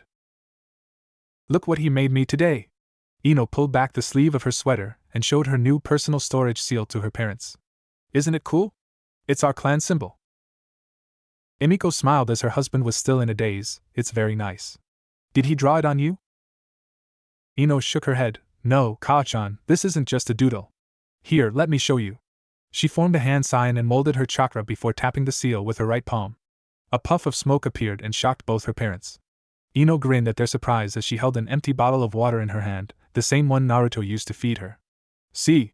This is a storage seal. Naruto-kun drew it for me. What do you mean, princess? Asked Inoichi. He made the seal himself? Yes, he did. Ino was gushing. Yesterday she showed me his own storage seal on his arm and I was amazed. He said that he'd make one for me, and he did today. Not only that, but he also changed how it looks. She rubbed over her seal. His seal looks like a whirlpool because of his clan, so he spent basically the entire night practicing how to make the seal look like a bush clover instead. Isn't he just so sweet? She hugged her arm close again. I can't wait to see him again. Emiko forced a small smile. What a talented boy. I know, right? Inoichi gently placed Ino on the couch and stood up. Sorry, princess. Tuchan needs to go visit your uncle Shikaku for a bit. Ino tilted her head and shrugged. Sure, okay. Honey, started Emiko as she stood too. Inoichi gently rubbed his wife's shoulder. I won't be out too late. It's okay, Joshi sighed. Figure this out. I need to know if. Inoichi nodded. I know. Me too. Emiko sat back down and pulled Ino close, trying to pay attention as her daughter went on about her newest friend and obvious crush. She nodded along and smiled at times, but she couldn't help but want to follow her husband. She had to know if her friend's son was still alive. And if he was, why was he hidden away? Kushina. ANBU Commander Ryu was the longest-serving ANBU captain in history before he was promoted to the rank of commander. Some may consider it an impressive accolade, but the average lifespan of an ANBU member's career was short, whether it be from death or retirement. Not everyone could live in darkness, hunt in the unknown, and die in silence. The ANBU life was grim and ruthless, void of joy or emotion. They all lived in minutes, seconds. They had absolutely no prospects for the long term. After all, death was always knocking on their door. Ryu had comrades once. He had his own superiors and peers. He had looked up to the Sannin in his youth, idolized the White Fang of Konoha, and saw the Sandaime Hokage as the god of shinobi, as did most of his peers. But everyone in his generation was gone now. Some had retired into civilian life, some had joined the regular forces and became standard chunin or, if they didn't incur any lifelong injuries or mental blocks, jonin. The rest were killed in the Kyuubi attack, crushed under the mighty Bija's tails or burned to ash. Ryu had almost considered retiring himself after the Yondaime had died, and he would have if not for a lone ember that kept the barracks warm. Again. Hi, Commander. Chibi stood from the shallow pool, soaked from head to toe, and gathered his chakra again. His brows furrowed in concentration, his frown resembling a pout as he tried to stand on the water. For a second, he succeeded, managing to stand on the pool with minimal ripples forming at his feet, but he soon fell again. Keep trying until you can stand for 10 seconds. Hi, Commander. As commander, Ryu rarely left the barracks himself. From the command center, he monitored all men and women in the ANBU with his hawk-like eyes. As much as he was proud of them for conducting their missions up to his strict standards, he was bored most of the time. It was what he was most afraid of when he first took the mantle of commander. Forced to stay in the village, still living in the dark, but had no S-rank missions to die on if it became too much. It would have been his worst nightmare had that lone ember not blazed into a bright flame. Commander, I stood for 8 seconds. Well done! Keep trying. Chibi, the small spark that remained in the ashes after the QB attack, had effortlessly brought life back into the barracks. It was no longer bleak and dark, nor was it silent or desolate. Ryu could remember first being told of a baby living in barracks and had immediately thought of the crying, of it adding to the sadness, but Naruto rarely cried. The babe had laughed the first time Ryu visited him, reaching for his finger and giggling at his dragon mask. It was the first time in a long, long time that Ryu had heard laughter, genuine laughter. Ironically, he was the one who cried while holding the baby. Commander Ryu swore that day that he would live a full life for Chibi, and he would make sure the boy would grow into a different world that ruined him so. The first change came when Naruto was only a week old. Commander Ryu could not remember who suggested that the bleak, white tube lights were not suitable for a baby, but the Hokage had changed them all to fluorescent soft white bulbs within a day. The morgue-like hallways transformed under the cozy yellow tone, and had matched perfectly with the golden fuzz on Chibi's soft head. Then for the first time since the barracks were built during the reign of the Nidaime Hokage, the walls inside the barracks were covered and painted. Rusted steel and dull gray were sanded and covered in dark brown wooden walls, reminding everyone of the tree trunks they had all climbed as children. The cement flooring replaced with warm hardwood, lighter in tone but equally as welcoming. Paths leading away from and to Chibi's nursery even had a stretching, woolly, leaf-green rug paving the ground. The Hokage was afraid the boy would hurt himself trying to walk. The baby needed natural light, so the Hokage had skylights built into the dining areas of the barracks, and had even custom-made a playroom for the boy, complete with all-around window walls surrounded by nature. It was the brightest room in the barracks by far. And to add to security, a high-level genjutsu was placed on the outside of each window, so no one could look inside while Chibi was giddily pointing at the outside. One by one, mission scrolls turned into picture books, food pills turned into baked goods and home-cooked meals, and everyone started to report to Chibi before reporting to the commander and the Hokage when coming home. Naruto had become the beating heart of the ANBU, and they all loved him to bits for it. 8, 9 counted Naruto as his knees quivered. 10. His ankles sank in the water, but he still grinned. Commander, I have stood for a consecutive 10 seconds on water. Ryu nodded, his mask hiding his smile. Good work, Chibi. Take a break. The boy bowed, trying to be professional, but couldn't hide his grin. Thank you, Commander. They were using their usual Training Ground 0, located on the lowest level of the barracks, hidden away by chakra-lined walls and tons of cement. It was Ryu's personal training ground, but had since become Naruto's as well. The rock-covered, dirt field came in handy when training the boy. It had all the possible requirements the boy could need, including shallow pools for standing and trees for chakra running, and was the safest place in Konoha. Joining the commander at his table, Naruto hopped to sit on his chair and reached for a warm cookie, courtesy of one of his many sisters. Your chakra control is improving quickly, but not quickly enough.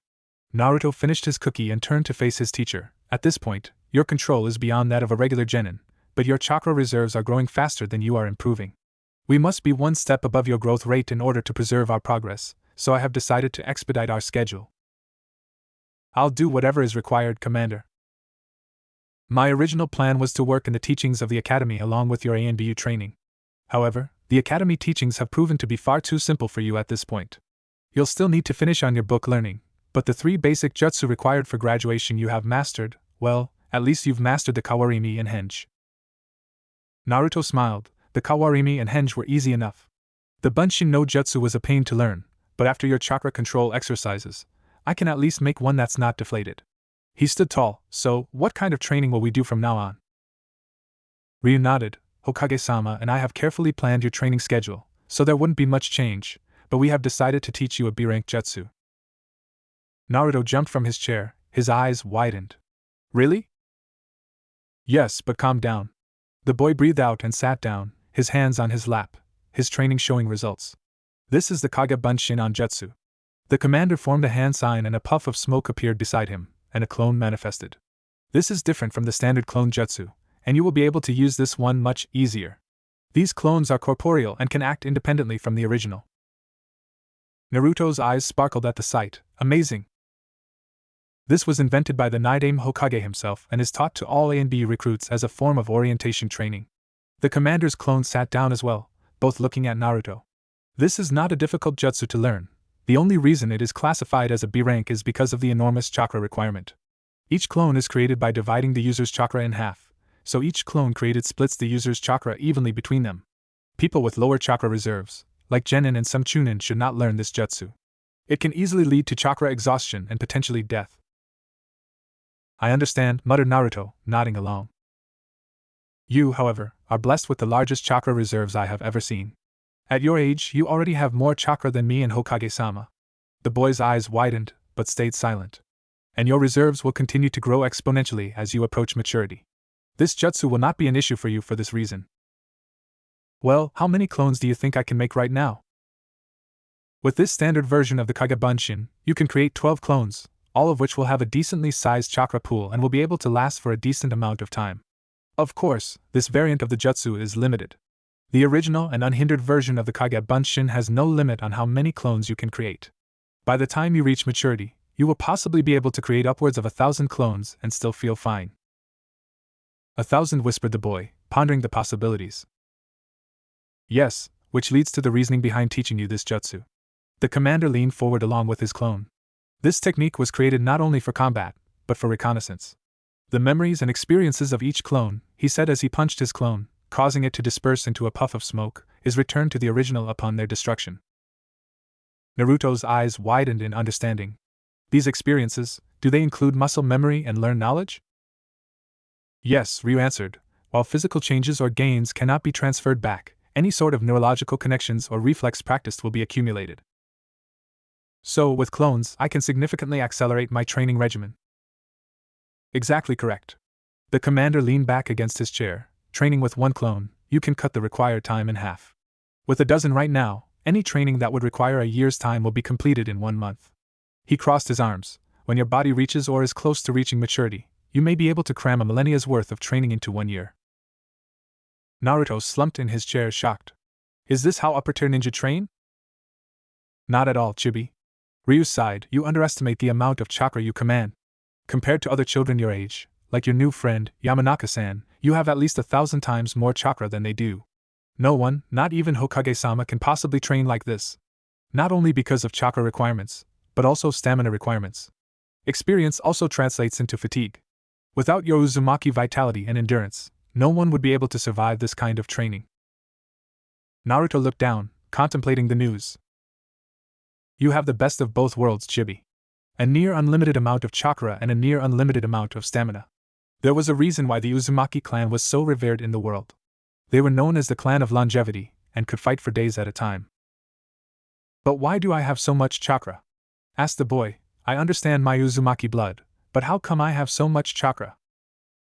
Uzumaki clan members are born with higher chakra capacities already, but there are extraordinary circumstances when it comes to your reserves. The commander held up his hand to stop the next question. And no, I am not allowed to tell you. This is classified information and you've yet to acquire the appropriate rank to access such information. Naruto was taken aback, but this is information about me. Nonetheless, you won't know until you've earned the rank. And what rank is that? Jonin or ANB, either one. Naruto sulked and sat back, crossing his arms. You strive to become Hokage one day, Chibi, so one day soon you will be able to rise to these ranks. If you listen well and train properly, I assure you that you won't have to wait long. Naruto stood and saluted the commander. Hi, Commander. I will do as you say. Our immediate goal right now is to have you master your chakra control to an adequate level. With 12 clones, I don't expect this to take too long. Once you have better control, we will begin your elemental training. Going forward, we will large focus on ninjutsu and taijutsu, and if we see significant improvement on your chakra control, perhaps genjutsu, but the latter is not likely. What about fuinjutsu? That is not one of my areas of expertise. Jiraiya-sama will continue to aid in your reading regarding fuinjutsu, but that is a field I will leave for you to discover alone. You've done well so far, and I'll trust you to not go overboard. Naruto nodded. Yes, sir. Good, now come here and I'll show you how to make a Kage Bunshin. The Sandaime Hokage had been in office for over 50 years, longer than both his predecessors and successor combined. He wasn't sure if he had been cursed to wander the earth after his beloved wife's death 8 years ago, but he hoped to join her soon. He missed his dear Biwako and their life together. He had thought at one point, when his naivety and optimism won over experience, he would be able to enjoy his retirement with his wife and their grandchildren. Spending the days with his bonsai trees and his students' books, sharing tea and treats with Biwako, and groom Konohamaru into the next Sarutobi clan head. If life had only been so kind. It was not all terrible. War had not come after the Yondaime's death, as most of his advisors feared, or hoped for, in the case of Danzo. The Yondaime's legacy was safe and happy, not persecuted as a Jinchuriki. And he still had time with Konohamaru, at least when the boy felt the need to ambush him in his office. He wondered when he should introduce his two grandsons to each other.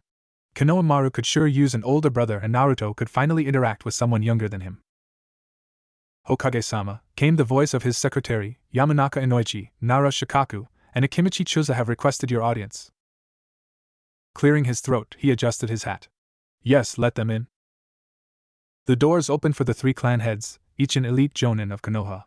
Hiruzen could still remember seeing them as children, fresh out of the academy and free from the real world. They were now all battle-hardened family men. How time flies, he thought.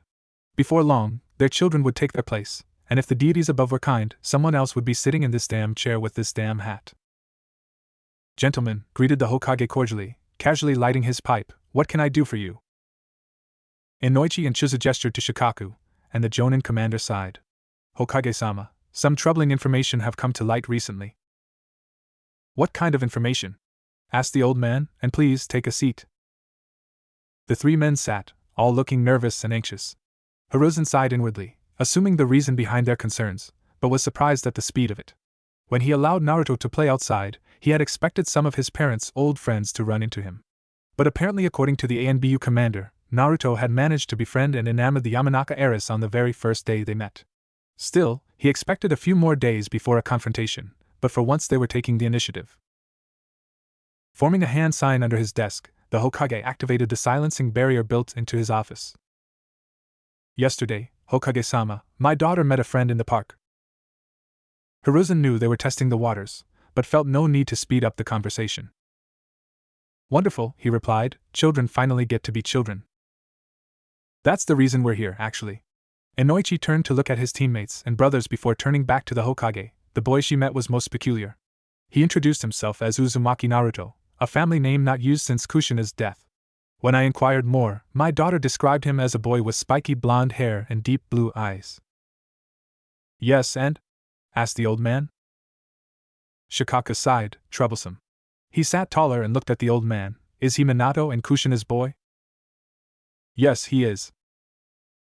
Hiruzen watched as Inoichi and Chuza flinch, obviously surprised at how quickly their hunch had been proven. They were easy to read, but the Nara in the forefront was more complicated. He rolled his eyes, seemingly already accepting of the situation. He had always wondered if his Jonin commander knew about Naruto. The man had never asked about it, unlike the many others who did, and in his eyes now Hiruzen saw relief and elation more than confusion. He is? Asked Chuza, speaking for the first time. I have been waiting to have this conversation for a long time, added the Hokage. Inoichi took a deep breath. Why was he hidden away for so long? Why was he hidden away in the first place? The reasons are quite obvious, answered the Hokage, and were certainly of much higher concern 8 years ago. IWA or Kumo? Asked Shikaku, ignoring the looks of his teammates. Both, but probably more from IWA. Shikaku saw the Hokage smoking and decided to join him, lighting a cigarette with a long, long draw. So, I was right to assume all these years. Inoichi and Chuza were staring at him, as did Hiruzen. Minato didn't kill the Kyuubi, because obviously. He would never destroy the balance between the villages so easily, no. Shikaku stared at the Hokage, He sealed it away into the only person with Uzumaki blood in their veins, his own son. And no, muttered Inoichi, you're not serious. We all knew Minato well, Shikaka muttered. He would do anything to keep the village safe, even if it meant turning his son into a Jinchuriki. Is this why you hid him away? Chūza asked the Hokage. It's a part of the reason, Hiruzen answered. Inoichi gripped his fists against his legs, his knuckles white. So, it's true. It was a secret back then, but I am sure you three knew that Kushina was the previous Jinchuriki of the Kyuubi. Chūza and Shikaka nodded, but Inoichi only stared down at his hands. Through unknown circumstances during Naruto's birth, the Kyuubi was released. We had our suspicions, but our investigations led nowhere. Due to having the Kyuubi extracted from her after giving birth, Kushina was dying. Minato had to react quickly and seal the Kyuubi away, and the only available option was his newborn son. Chūza sighed and bowed his head. He always had to do the right thing, Minato. Yes, added Shikaku, and this is the main reason you hid him away? I did not originally plan to hide him away. Hiruzen sighed and puffed on his pipe. I originally was going to give him his mother's family name, and have him live among our people, but my bastard advisor decided to go behind my back. The rumors, muttered Shikaku. Danzo spread the rumors about a Kyuubi Jinchuriki. The old man nodded. Yes, he did. After that, there was no way Naruto could have had a normal childhood in the village. They would have hated him, and possibly even attacked him. I could not take that risk. He sighed. I promised Kushina before she died that I would take care of Naruto, and I've done just that. By hiding him in a dungeon? Asked Inoichi darkly. Hiruzen regarded him coolly. No, in the ANBU barracks surrounded by people who love him more than anyone else. The three men looked at him in wonder. Hatake Kakashi, Minato's last surviving student, practically raised Naruto himself. ANBU Commander Ryu looked over the boy's well-being ever since the day he was born. Just yesterday, when Naruto was playing with your daughter, Inoichi, his sisters baked him an entire table of snacks and food for his playdate. So, he's happy? Asked Inoichi. He's not locked away and trained as a Jinchuriki? Naruto has no idea about the Kyuubi, but he is being trained. Ever since he was a boy, he's been hounding his surrogate siblings to teach him things. I can happily say that Naruto has taken after his parents. He is as talented as Minato and as passionate as Kushina. In a few years' time, I can see Naruto becoming an essential part of Konoha. Does he know about his parents? Asked the Yamanaka. Yes, he does. Sarutobi leaned against his desk. He was raised as Uzumaki Naruto, but his parents were never hidden from him. Not everybody in the ANBU knows, but most people close to him have made the connection. It's not explicitly known, but it is the worst-kept secret in the ANBU. Glancing over at Minato's portrait hung on the wall, not to mention that he could pass for an actual clone of his father. He looks exactly like Minato, and I mean exactly like him. The only thing he inherited from Kushina is his hyperactivity, which has since been calmed by Commander Ryu's training. Chūza smiled. I'd like to meet him. And you can, replied the Hokage. The fact that he's able to play at the park and enjoy the day with friends is an indication that he is able to rejoin society. Will you let him join the academy? Asked Inoichi. He'll have friends. He's already met my daughter, and I'm sure Shikamaru and Choji would welcome him into the group. Shikaku and Chūza nodded, but Hiruzen shook his head. No, Naruto is already far too advanced for the academy. He's already mastered the 3 basic ninjutsu, and is well on his way to elemental training. Sending him to the academy will only hold him back. Shikaku smirked. He really is Minato's kid. His dream is to become Hokage, muttered the Sandaime with a smile, so he's inherited both his parents' dream. So, what's the plan here? Asked Inoichi. Have Naruto train with the ANBU until he's strong enough to actually join the ANBU? No, despite growing up in the barracks, Naruto lacks some qualities of becoming an ANBU member, not to mention he has absolutely no practical experience. He is a bright, happy, and cheerful boy without a shred of darkness inside him. If anything, he will thrive in our regular forces. The old man puffed on his pipe. I will wait until Naruto reaches the age of 12, at which point he will become a genin and be placed on a team. He will learn about teamwork, how to associate with comrades, and most importantly, gain some real-world experience. Then why not make him a genin now? Asked Shikaku. He is obviously skilled enough. He is in an integral part of his training right now, so I would rather him focus on that, to build a solid foundation. Also, when Naruto officially joins our ranks, I want him to take his father's name. The 3 men nodded along. That would put a huge target on his back, so before then, I need to be confident in his abilities. Rest assured, I won't waste his potential. As soon as he acquires enough experience and have shown leadership skills, I will promote him to a rank fitting of his skill. But we can still meet him, right? Asked Chuza. Yes, insisted the Hokage with a smile. Naruto is already quite close with little Ino-chan. Inoichi smiled at that and nodded. He asked me this morning for permission to play with her again next weekend, and of course I allowed it. I don't see why Shikamaru and Chuji couldn't be there, too. You three and your wives could maybe pack some food and drinks and made a day of it. Inoichi nodded happily. Thank you, Hokage-sama. We will do just that. I'll take care of the food, exclaimed Chuza. We'll take good care of the boy. Troublesome, but I can make the time for this. Shikaka shook his head with a smile. This is not what I expected this morning, but I look forward to meeting the kid. Ino-chan speaks very highly of him, added Inoichi with a smile. She showed me the storage seal he made for her. He really is quite talented for his age. Oh, so he is learning Fuinjutsu? Asked Chuza. The Sandaime nodded. Yes, Jiraiya has a long-term training plan for Naruto for just Fuinjutsu. He will inherit his father's notes when he improves enough, then his mother's notes when he finishes his father's. Well then, it seems our future is in good hands. Shikaka smirked. I was starting to worry.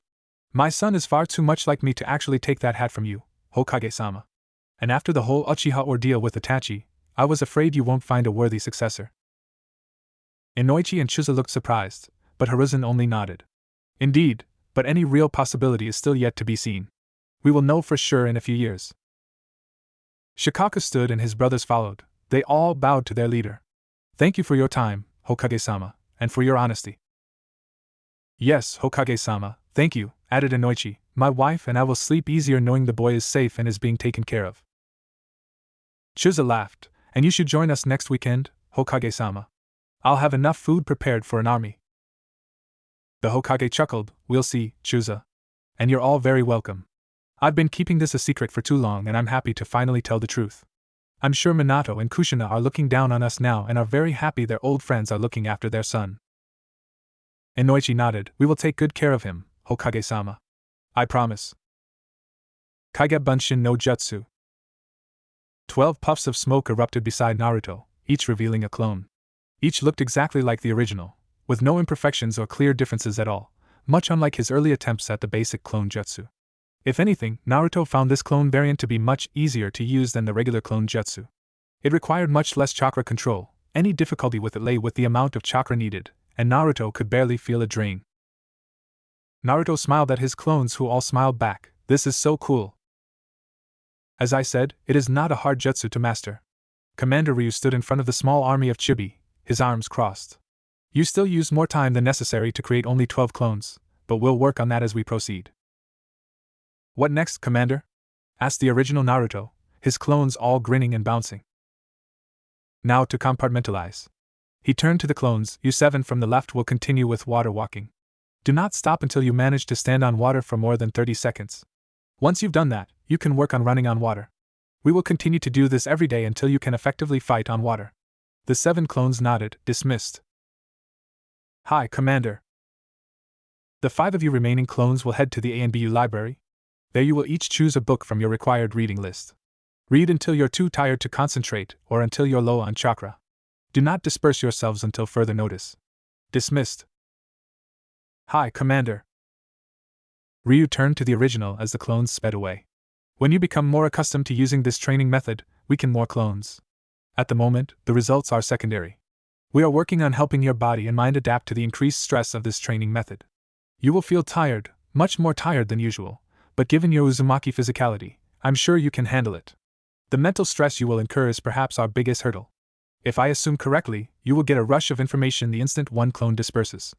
Do not disperse them all at once, at least not until you're used to training like this. Take it one at a time and try to organize your thoughts before dispersing the next clone. Naruto nodded. I understand. Good. What should I do, Commander? Asked the original. I assume I will join the clones working on water walking? No, answered Ryu. Whenever your clones are training like this, the only thing you have to do is physically train your body. Naruto nodded in understanding. If I recall correctly, Jiraiya-sama specifically instructed you to read about resistance seals. Yes, a while ago. Have you learned how to make them? Yes, I've made a few of them already. We will start using them, instructed the commander. We will need a selection of them with varying degrees of resistance. In proportion, we will place seals on your shoulders, upper and lower arms, chest and abdomen, and all major muscles of your legs. I will let you decide on how much resistance is placed on each seal, and I'll trust you to adjust any increases in the future. This will be your personal project. Is this in preparation on taijutsu training? Asked the boy. Yes, at least preparing your body for the kind of taijutsu training we will undergo. The commander nodded. Understood? Yes, sir. Naruto saluted. Should I go prepare the seals now? No, we will start with those tomorrow.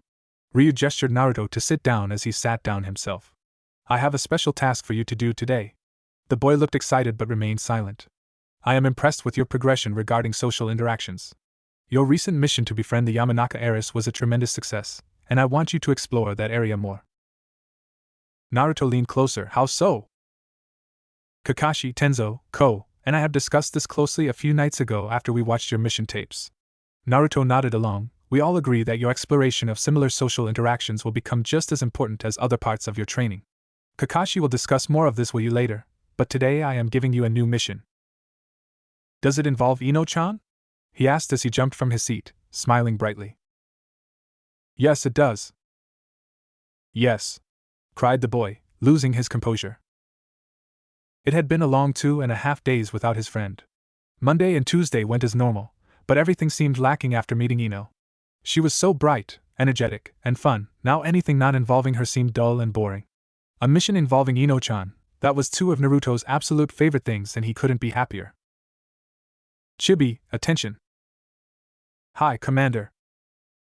Your mission today is to surprise your new friend at the academy. It is nearing the end of the school day, so the students there should be leaving soon. I want you to find Yamanaka Ino and spend the rest of the day with her. This is an infiltration mission with a reconnaissance component. You will find the target at the academy without being seen by anyone but her. Lead her away from the academy and attempt to spend the rest of the day with her. The goal of this mission is to find out as much as you can about the target. Naruto nodded. Understood, Commander. You have one side objective. Ryu cleared his throat. I want you to count the number of times you manage to make her smile. Make her smile? Yes, understood? Yes, Commander. Good, said the commander with a nod. Dismissed. The Ninja Academy, located at the base of the Hokage mountain. The stone faces of the previous Hokage looked down on the new generation, watching over them like eternal guardians. Naruto had heard that story before from the Sandaime. Then another time, Naruto had read that the academy was built by the Nidaime Hokage before the mountain even had the Shodai's face on it, but Naruto digressed. Truth was not important in this case, just as long as the students felt protected by the Hokage. But it was far, much farther away from the ANBU barracks than the park. It was at the very edge of the village, and Naruto had never ventured so far out, but he felt confident and excited. For this mission, Naruto had foregone his godfather's new jacket, opting for more mobility. He still wore a standard-issue, black ANBU utility pants and boots, complete with his usual short-sleeved, dark gray fishnet shirt. To blend in more with the civilian population, he wore a simple dark blue, high-collared jacket. It covered his seals well and the sleeves were stretchy enough to be pulled up if required. Traveling by rooftop, Naruto sped to the Hokage mountain, and soon he found the large building under it. Peering down from a tall water tower, he read the sign The Reed Ninja Academy. If that wasn't clear enough, the mass migration of students from the building should have been enough. It is 2:55 p.m., 5 minutes before the end of the school day. Naruto hunched down as he spoke into his personal log recorder. Target facility is more crowded than anticipated, but given my similar size and age compared to the people within, infiltration should prove simple. Sliding down the building, Naruto slipped into the shadows. Kage Bunshin no Jutsu, he whispered as a copy of himself appeared beside him. Wordlessly, the clone sped off, fully aware of the plan Naruto had thought up. Silently and seamlessly, the clone merged into the crowd, stepping behind shadows, matching their footsteps, and walked in front of distracted faces. He vanished in the crowd, an ANBU assassin in the daylight. Before long, he had sped into the academy building, speeding from one corner to the other, slipping into shadows against the light, and only stopped when he sensed her. It was the same signature. Purple, soft and delicate, like a swaying flower in the wind. It was Ino-chan. She was in a classroom, still quietly listening to the final instructions of her teacher. Jumping to the ceiling, he silently crawled to the doorway, peering through the small window on the closed door. He saw her immediately, the lone blonde in the class, her hair bright and vibrant. He felt his heart pound against his chest. It had been 2.5 days since he last saw her, and he had missed her much. His rationality returned as he shook his head. He noted that Ino sat near the back of the classroom and was the closest person to one of the windows by the side. Only one other person sat closer to her, another girl with bright pink hair. She was relatively alone. It was the perfect position. Forming a hand sign, he made another clone and immediately dispersed it, sending his memories back to his original. Outside, the real Naruto smiled. Target is located on the second floor of the academy, in a classroom by the easternmost wall. There is window access near the back and the target is the immediate person. A single distraction by the door of the classroom should draw all attention away and leave a wide enough opening for extraction. Forming another clone and destroying it, the original sent his plan to the clone. The clone smirked before attaching a seal to the door. It was a sound tag, or that was what Naruto named it. It was one of his first original seals, capable of recording a sound and relaying it back, volume adjustable. He had originally designed this seal to use against Toru and Ai, who would snore loudly in the cafeteria. But the Akimichi Anbu had since changed his habits and Naruto's invention lay unused, until today. Kai! Immediately, the wall vibrating loudness of snoring echoed through the hallway. The door was shaking against its hinges, and the clone wondered if he set the volume too high. With a shrug, he dispersed himself. In that instant, the original Naruto was already by the eastern wall and stood by the window outside, attached to the outer wall by chakra. He chuckled when he heard Toru and Ai's snoring, and when looked inside, he saw the backs of every head as they all looked over at the loud, vibrating door. With a grin, he pressed his hand against the window glass with chakra and slid it open, the snoring immediately becoming louder. Jumping inside, he realized he was right beside Ino. They were close, almost as close as they were on that bench. Her chakra filled his senses, and it was like beholding a beautiful bouquet of flowers, purple and golden. He blushed and his fingers tingled coldly, but he nudged her shoulder. She jumped and turned around. She gasped loudly, but only he heard her over the loud snoring. He winked at her, trying to control the flush he knew was on his cheeks. He pressed a finger to her lips, smiling at her bright and widened eyes. He leaned close to her, shivering as his lips nearly touched her ear.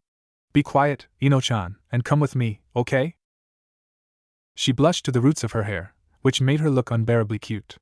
He wanted to leave with her immediately, but he had to wait for her answer, staring into her pretty eyes as he did. It felt like a long time, but it was fine, he didn't want to look away anyway. But then she broke her eyes away, breaking his focus, and nodded quickly. Taking that as his K, he grabbed her hand. With everyone, even the pink-haired girl next to Ino, still watching and slowly approaching the snoring door, he pulled Ino into his arms. He knew she couldn't walk on walls yet, and could never endanger his best friend. He lifted her up and scooped his arm under her legs, smiling as held her close. He had seen this before, in a movie he watched with his sisters. It was called a bridal carry, and it was most efficient. Weight distribution was even and he had a sufficient hold on her, enough for him to safely extract his target. "Hold on tight," he whispered. Her eyes widened and her arms tightened around his neck as he jumped out the window, running up the side of the building, heading for the roof. Ino cried out in shock, which almost made him panic, but he was very close to the roof. Luckily for him, Ino's cries were muffled by the strong wind at that height, and before long, he'd landed on the barren roof. Planting his feet firmly on the ground, he grinned at Ino. "Hey, don't worry. You're really light, so I can carry you easily for a long time. I won't let anything happen to you. A fundamental rule of the ANBU, protect your client or target at all costs. But I'm sorry I scared you." "And Naruto-kun?" she asked, still reeling from the last 10 seconds of her life. "Do you want to spend today with me?" He was still holding her in his arms, but she was so light compared to his usual training weights, he almost didn't notice. She was also very warm and it felt nice to hold her in the cold wind. "My sensei let me go early and I missed you." She looked like a tomato again. Naruto would have smacked himself had he not been carrying Ino.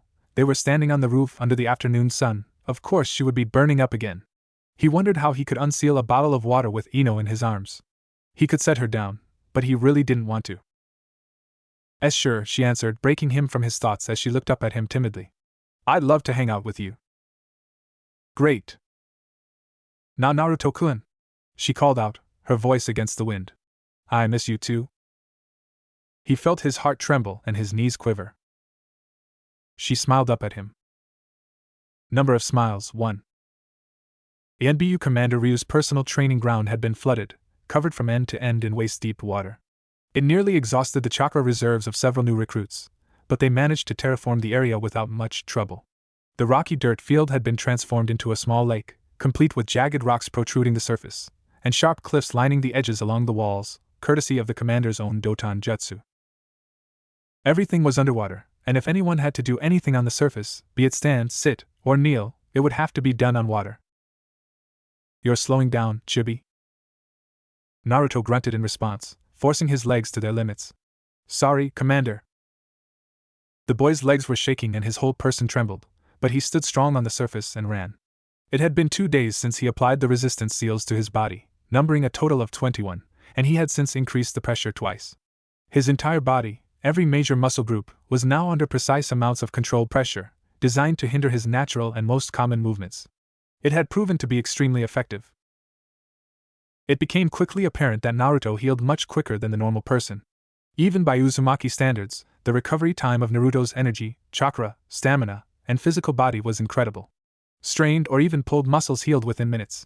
He could regain most of his energy within minutes of a small meal. His stamina suffered, but had never run out, and he'd never been close to putting a dent in his chakra reserves. Ryu had doubled Naruto's training intensity. The boy needed almost no rest, and because of his healing factor, physical gains were seen almost instantly. With this training, Naruto could maintain his absolute physical peak indefinitely, and could possibly promote faster growth. He was already taller than most other kids his age, but Ryu could see his students starting puberty in only another year or 2. Only one more lap, called out the commander, you're almost finished. The boy stared at the finish line, where 7 of his clones were waiting for him.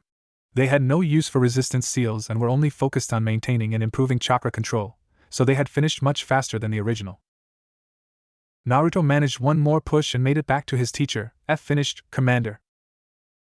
Ryu nodded, his arms crossed. Good work, Chibi. He watched as the boy stand on quivering knees. Are you well enough to disperse your clones? Naruto huffed as he nodded, yes, sir.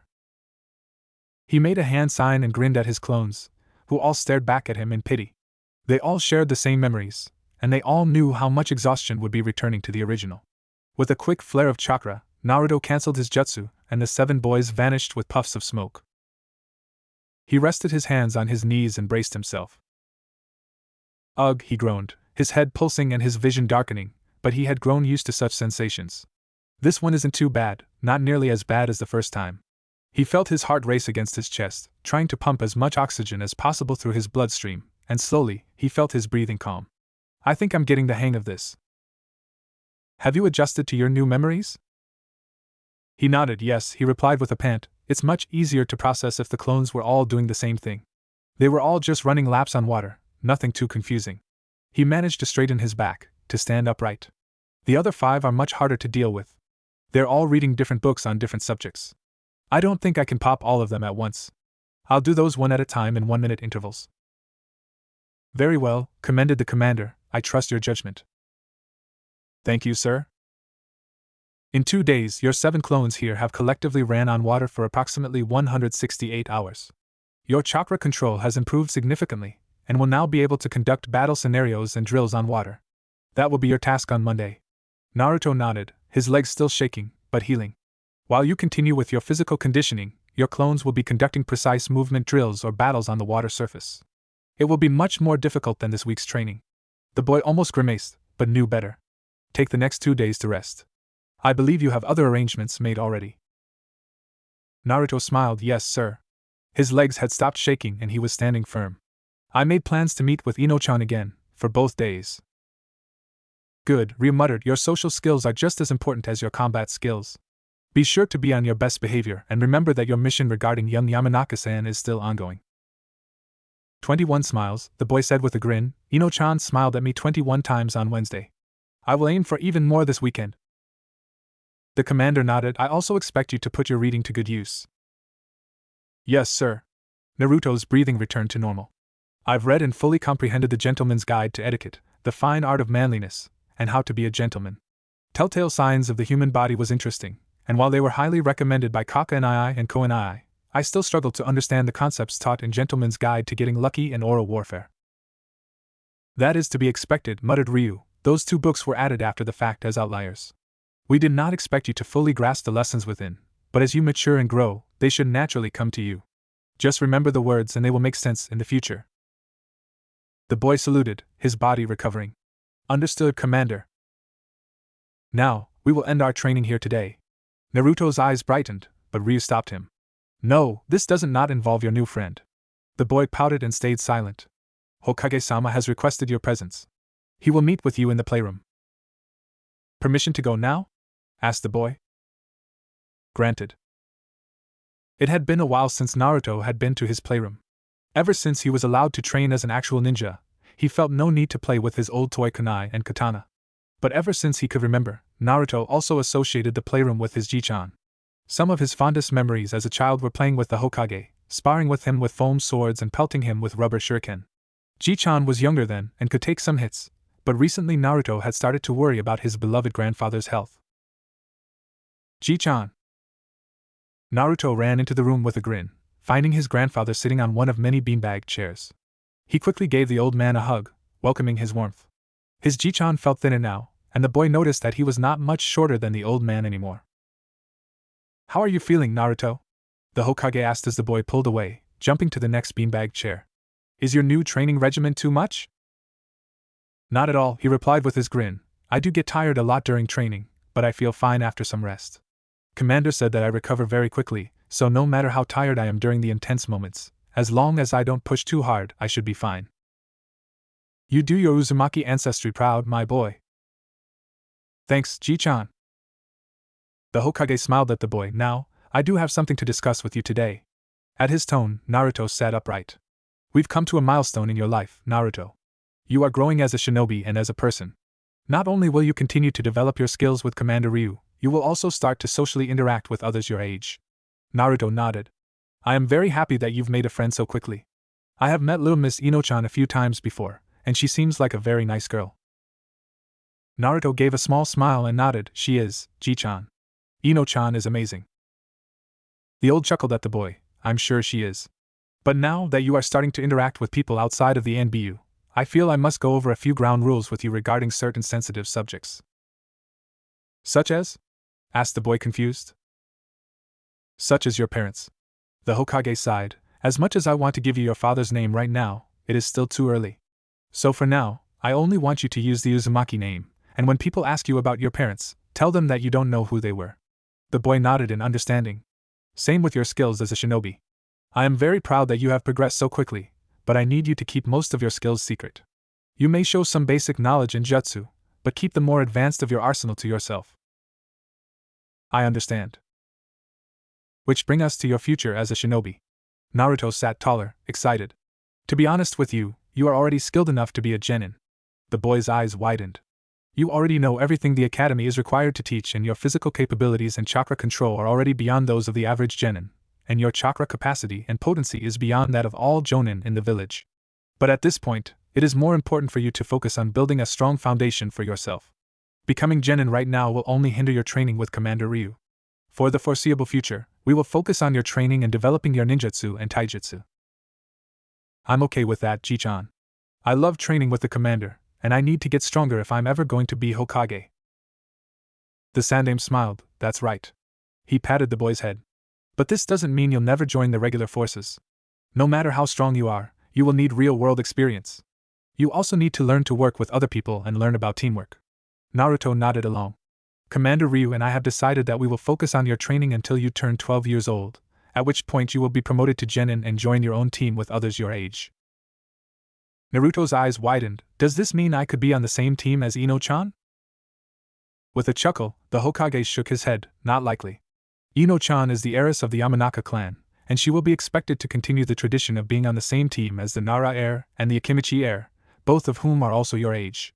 The Ino Shikicho have been working together for generations. I'm sure you've learned about them by now. Yes, I have. Naruto recalled reading about them with Kaka and I guess I never connected the thought that one of them is actually Ino-chan's father. He smiled. Wow, Ino-chan's father must be really strong, huh? In certain fields, he is Konoha's foremost expert. If you ever meet him, be on your best behavior. You would be talking to one of the living heroes of the village. I will, Jichan. Placing a hand on Naruto's shoulder, the old man continued. When you become a genin, you will likely be far stronger than your peers.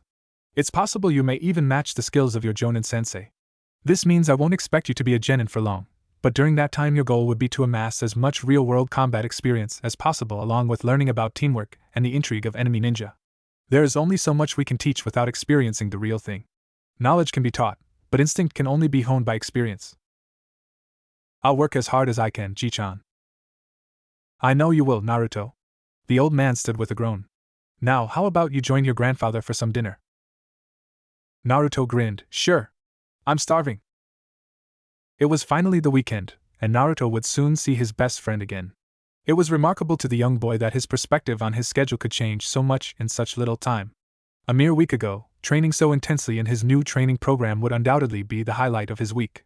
He could still remember dreading his weekend breaks. He'd much rather train and sweat than to lounge around doing nothing. But now, he'd felt elated about training being over, because now the weekend would let him see his first friend. Ino-chan. Naruto-kun. Her smile was beautiful. It was bright and vibrant and lit up the world. He loved it and everything about it, how her eyes would seemingly disappear with her grin, how her lips would widen before letting out a cute giggle, and most importantly, how easily he brought it out of her. Smile number 22. It was another beautiful Saturday, and once again the park was crowded, but Naruto no longer felt uncomfortable. Perhaps he'd grown used to it, but he knew that it was because with her there, he couldn't really see any other people anyway. His eyes refused to look away from her, even when his racing heart demanded him to, but she was too radiant.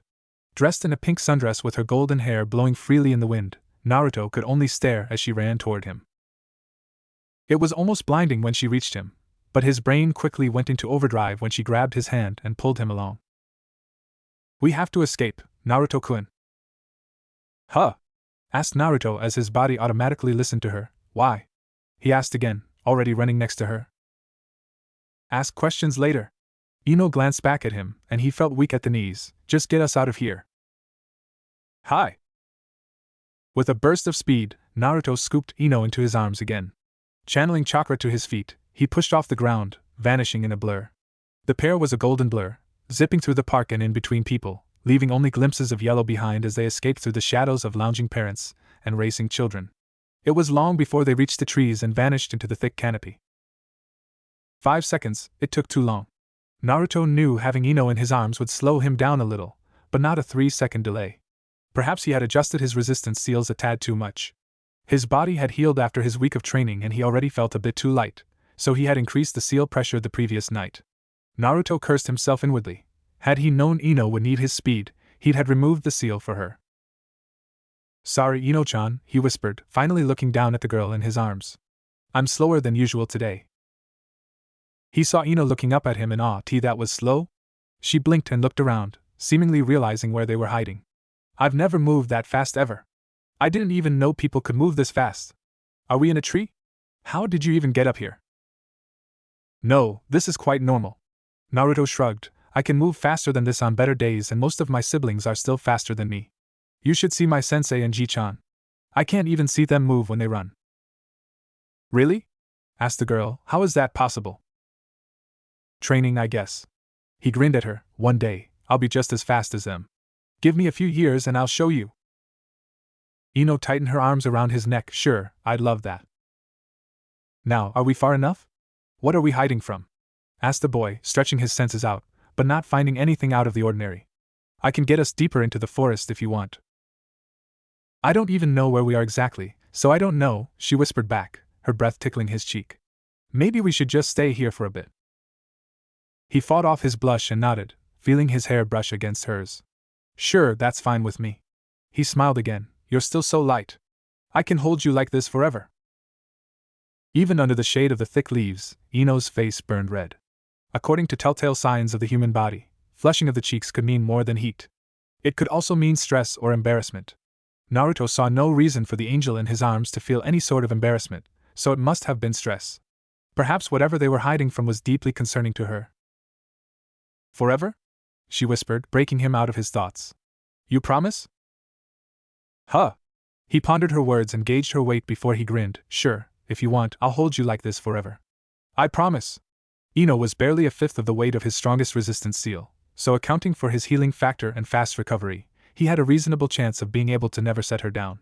And you're really warm, too, he muttered softly, a blush returning to his cheeks. It feels nice when I hold you like this. I'll hold you to your words, she muttered, her cheeks like a tomato. I always keep my promises, Ino-chan. He was concerned about her burning cheeks, meaning her stress. And don't worry. You don't have to be stressed. I'm here so I'll protect you from anything. Ino hugged him tighter. Then let's just stay here for the rest of the day. Her head was resting on his shoulder as she looked up at him, and her eyes were so close to his. They were so blue and sparkly. His heart was punching his chest as his whole body tingled. He had never felt so odd in his entire life. He felt happy, his whole body felt elevated, like it was floating in air. He felt exhilarated, he felt like his future had been shown to him, and he was excited to savor every second. It was like his soul was fluttering and he could barely whisper a sound, but he felt he had to speak his mind. If you want, he managed between shaky breaths, we can even stay here forever. She tightened her arms around him again, staring up into his eyes. I'd love to. They stared at each other, unmoving, content. Never had they experienced such confusing emotions. It felt relaxing, but also exhilarating. It felt important, but also surreal. They felt incredibly happy, but also afraid and anxious. It was complicated and beyond their understanding, but they had all day and possibly the rest of their life in that tree to figure out everything, so they just settled into growing silence. Isn't this sweet? A booming voice came from behind. Years of ANBU training and conditioning returned to the boy's enamored mind and flooded his body with adrenaline. His eyes hardened, losing their sparkle, replaced with a sharp glare. This was someone who evaded his sensory abilities and even managed to reach his back. All this with Ino-chan still in his arms. It was a failure of unforgivable proportions. He pulled Ino close to his chest, his arms hugging her protectively as her head hit against his neck. She was fully protected by his body before he moved. Channeling chakra into his right heel, he spun with his left leg, slicing the space behind him with a swift kick, his piercing blue eyes searching for his enemy. But his kick was stopped with a grunt of pain. Damn, kid. You're strong. A man stood before him, towered over him. He had long sandy blonde hair tied into a long ponytail, a stern face with a strong jaw, and pale blue eyes that he recognized immediately. The man was not wearing the standard uniform of the Analysis and Interrogation Corps, but Naruto knew who he was. Yamanaka Inoichi, Jonin of Konoha, and one of the legendary Ino Shikacho. Naruto's eyes widened and quickly withdrew his leg. I'm sorry. I thought you were an enemy. He is the enemy, cried Ino, who was still burning red, as she pointed at the man. Let's run away, Naruto-kun. But the boy muttered, staring up at the clearly amused man. Isn't he your father? He's still the enemy. Inoichi chuckled. You recognize me? Yes, sir. Naruto awkwardly bowed to the man, still holding on to a burning Ino. My Ji-chan told me stories about your legendary team. I've seen you in my reference books and lessons. Sorry for attacking you. The Jonin laughed and patted Naruto's head, ruffling his hair. No need to apologize. You were just protecting my daughter. Inoichi knelt down to Naruto's height. I'm impressed. You suppressed your chakra very well, and if it wasn't for my daughter, I don't think I would have been able to track you so quickly. And even in your suppressed state, I felt you trying to sense my presence. That is some advanced chakra control for someone your age. Thank you, sir. Naruto stared at the man before glancing at Ino, who was glaring at her father. But if I may ask, the man nodded, chuckling again. Is there something we can do for you? Yes. Inoichi patted the boy's head again. I'm sorry to break up your little playdate, but Ino's mother and I, and our family friends, prepared a picnic. Why don't you both come down and join us? A picnic? Asked Naruto, glancing at Ino again, who just huffed at her dad. It has been a long time since we've had a nice family outing, and I really wanted to meet this new friend my daughter keeps talking about. Ino almost glowed red. Tu-chan, shut up. Me? Yes, you. Inoichi smiled at him. It's very nice to meet you, Naruto. His tone reminded Naruto a lot of Kaka and I and his Ji-chan. It's very nice to meet you too, Yamanaka-san. The man smiled. You're my daughter's friend, so just call me Inoichi Ajizan. Okay, sure, the man looked at Naruto expectantly. Inoichi Ajizan. Now come on. Inoichi stood and gestured to the park. My friend prepared a lot of food, so let's go get some before it gets cold. Naruto blankly nodded, But Ino grunted and crossed her arms, still in her friend's strong arms. Princess, stop pouting. You can play with Naruto all you want after lunch. Fine, she muttered with a pout. Is Shikamaru and Choji here too? Of course, they are. Ino groaned. I'm sorry, Naruto-kun.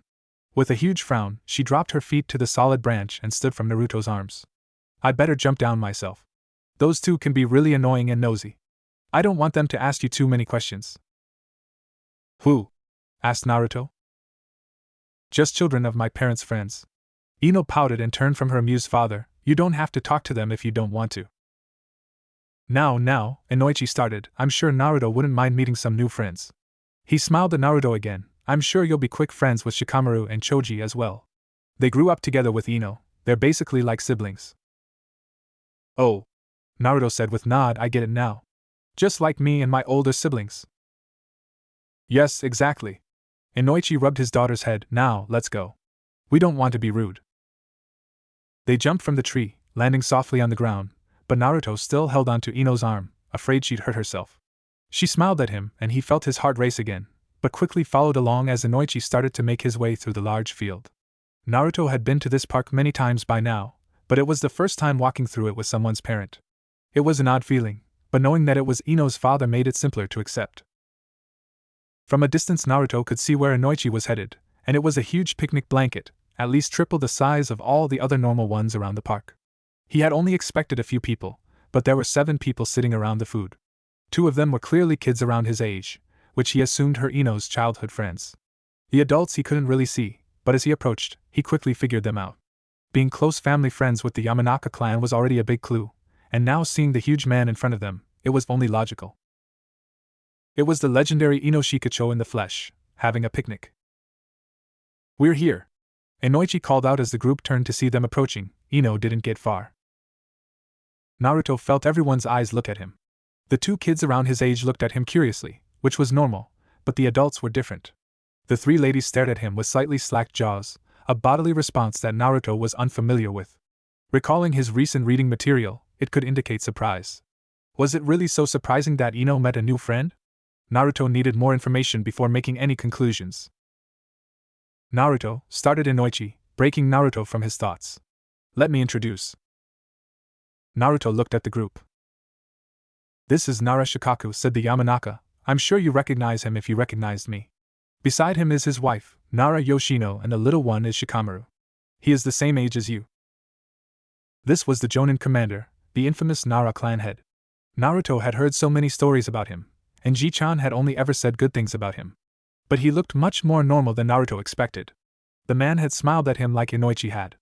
And it seemed that the lady had broken out of her surprise of Ino meeting a new friend, because she also smiled at him. She looked very kind and nice. This is Akimichi Chuza, the Akimichi clan head.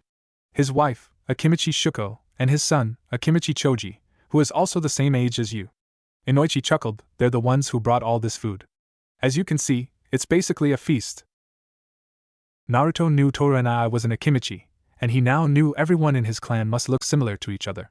Their clan head was the biggest man Naruto had ever met in his life, so his strength must be unimaginable.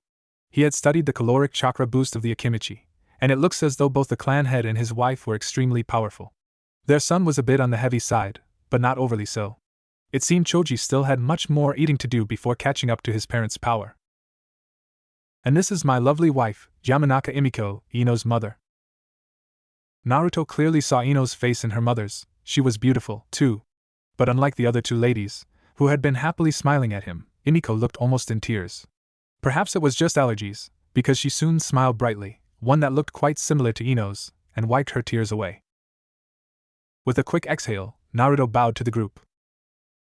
My name is Uzumaki Naruto, he managed as polite as possible. It's a pleasure to meet you all. They all smiled at him, one smile wider than the other, but Imiko stood up and approached him. She was looking at him with an unexplainable familiarity, and Naruto was baffled. His new books held no insight into such a reaction, but he was fine with it. Her smile made him feel warm and cozy, it reminded him of his sisters. It's nice to finally meet you, Naruto-chan. She hugged him tightly and he heard her sniffle. Her allergies must be back, but no matter. Her hug was warm and loving, so the boy returned the hug. Thank you, Emiko Basin. She sniffled again and choked up a little, probably holding back a sneeze. Naruto reminded himself to seal some allergy medication for the nice lady. She was nice, and he didn't want her to feel sick. Ugh, Ka-chan, stop hugging Naruto-kun already. Ino looked mad at something. Doesn't she know? Allergy symptoms are not contagious. Naruto-chan, don't be shy, Emiko encouraged as she filled the boy's plate with yet another onigiri. Eat more. You're a growing boy. Naruto bowed his head in thanks. Thank you, Emiko Basin. Having grown up in the ANBU barracks, Naruto had his own experience with eating in odd situations. The few times he was allowed to watch the new recruits run their drills, he had joined them in eating while standing upside down, their feet attached to the ceiling, but that meal had only been bland food pills. He had shared a watermelon with some of his sisters, which they had sliced with their blades, while they all bathed in the hot springs. He had even shared some soba with Commander Ryu while they watched new recruits prepare their training field. He had even glimpsed at the bottom of Ryu's face. But this was his first time eating while sitting on the ground with 8 pairs of eyes staring at him. There were hundreds of people around them in the park, but for some reason, the Ino-Shikacho families found him the most interesting. Naruto gulped as he bit into honestly the tastiest onigiri he had ever had in his life, but he could barely chew under such intense pressure. Why were they staring at him? Did he look weird? Did he sit weirdly or eat weirdly? Was there something on his face? He wanted to check, but he didn't want to look even weirder. Hey! Ino's voice sliced through the silence. Stop staring at Naruto-kun. They all stammered and scrambled to look away, returning to their food. Naruto silently sighed in relief and looked to Ino, his hero, who was still glaring at her family and friends. She edged herself closer to him, as if protecting him from her family. Her wonderful flowery scent flooded his senses again, and he had to suppress another blush. He looked down at his food, but could feel the adults looking at him again, perhaps catching his blush. This is really good, he managed through a small smile. I've never had this kind of pork filling before. Chusa gave a hearty laugh and it instantly eased Naruto's shoulders. Thank you, young man. It's an old family recipe. The famous Akimichi garlic pork onigiri. The big man passed Naruto an entire plate of new food, filled with all kinds of fried meats and skewers he had never seen before. If you like those, you'd love these too. Give them a try. Naruto took the plate with both hands. Thank you, Aji-san, he muttered as Chusa grinned. This is a lot of food. It's normal for a young man to eat a lot. The Akimichi leader patted his son's head. My son here eats almost as much as me. Naruto saw the boy his age blush and look away, muttering, only on some days, too-chan. You eat even more some days, muttered Ino softly, pouting her lips as she nibbled on her own onigiri. Feeling Ino's presence beside him calmed Naruto, and he was at least able to focus on his food. It was indeed very good, as expected of the Akimichi clan, but as much as he was enjoying himself, he could still feel the adults staring at him. It wasn't as obvious as before, but they were all glancing at him every few seconds, as if they were observing him. Perhaps it was a test, and they were somehow gauging his senses or awareness. Commander Ryu had conducted surprise tests in similar situations before, but he had never been so obvious. These were the members of the Ino-Shikacho. They wouldn't waste their time just testing him. There must be a bigger purpose behind this meeting, and Naruto wanted to find out. So, Naruto, came the voice of Inoichi, friendly and casual. Ino tells me that you are being trained at home. How is that going so far? Naruto sat up taller. Very good, Aji-san. He cleared his throat. My Ji-chan and Sensei are teaching me. It's going pretty well, but I think it's going to get much more difficult soon. You seem to be quite a bit ahead of others your age. The man sipped on his cup as he continued. I'm impressed. Ino showed me the storage seal you made for her. That's quite advanced for someone so young. Naruto bowed his head a little in thanks. Have you been practicing Fuinjutsu long? Naruto was surprised at how curious these legendary ninjas were of him. My godfather sent me a few books about Fuinjutsu to read. Remembering the Hokage's words, Naruto opted to not mention his parents. He thought it could get me into a habit of reading every day, and I guess it worked. I really like Fuinjutsu, but I'm only a beginner. They should teach it at the academy, Ino said, her voice once again calming Naruto. They don't? He asked. She shook her head. Nope, not at all. She smiled at him, making him blush again, and he was sure the adults saw him. You should see how jealous people are of my seal. I'm the only one who doesn't have to drag around a huge backpack of books and supplies every day. Troublesome, whispered Shikamaru, the other boy his age, but he quickly looked away when Ino glared at him. You don't have the chakra capacity for Fuinjutsu yet, added Inoichi, refilling on his cup. Not to mention the advanced chakra control. It's also a dangerous practice. Any miscalculation or false ink stroke can result in disaster. He smiled at Naruto. Some people are just naturally inclined to Fuinjutsu, so it's a field more offered as an alternative career path once you become genin. Emiko looked at Naruto softly. Is that something you plan to do, Naruto-chan? No, probably not, he replied politely, wiping his mouth clean. I use Fuinjutsu more as a supplement to ninjutsu, so I would probably want to join the regular forces. He sat taller, looking seriously at the adults. My dream is to become Hokage, so aiming for Jonin should be my first goal. Hokage, muttered the surprisingly relaxed voice of the Shikaku. That's quite the lofty goal, Naruto. The Jonin stared at the boy, who only returned his stare. I had a couple of classmates who wanted to become Hokage too. Even when they were your age, they wouldn't stop yapping about it. He chuckled, rubbing the back of his head. They worked day and night for it, for years and years. If that's your goal, you'll have to do the same. His eyes lost their bemusement as he looked into Naruto's eyes. Are you willing to do that? Naruto nodded, poised and confident. Absolutely, sir. A twinkle returned to Shikaku's eyes as he smiled with a nod. Good, he muttered as he downed another drink. I'm glad there is someone like you in this new generation. He turned to his son, who was still looking bored, and rubbed the top of his head. If every kid your age acts like my lazy boy here, we're all doomed. Shikamaru grunted and shoved his father's hand away as Shikaku turned back to Naruto. I actually have some hope for the future now. Gee, thanks for your vote of confidence, Shikaku Ajizan, muttered Ino, making the man laugh.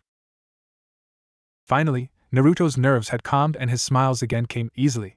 The food did taste very good, and as the morning sun passed into the afternoon, the conversations flowed. Naruto did not speak much, but he was content to watch and observe. He had his fair share of family meals at home, but their topics had never been so domestic. Sure, his sister may sometimes share gossip and recipes, but they'd never spoken about grocery sales or domestic chores before. It felt different, but it was nice and warm, and Naruto felt glad to be a part of it. With every joke attempted and story told, Naruto had eaten another plate of food, and soon his stomach was bursting and he started to sweat. He hadn't realized how much he was eating, and he had actually been the last person outside of the Akimichi family to stop eating. Resisting a groan, he sat back and slumped against his crossed legs. Ino giggled at the sight of him, her lingering eyes feeling hot against his skin, and he couldn't stop that blush from burning his cheeks. He carefully wiped his mouth clean and rinsed his mouth, making sure to maintain proper etiquette. He had lost himself in the great food for a second, but the knowledge from his new books came rushing back. When in public, especially in the presence of Ino, he had to be a gentleman. Calm, poised, and collected.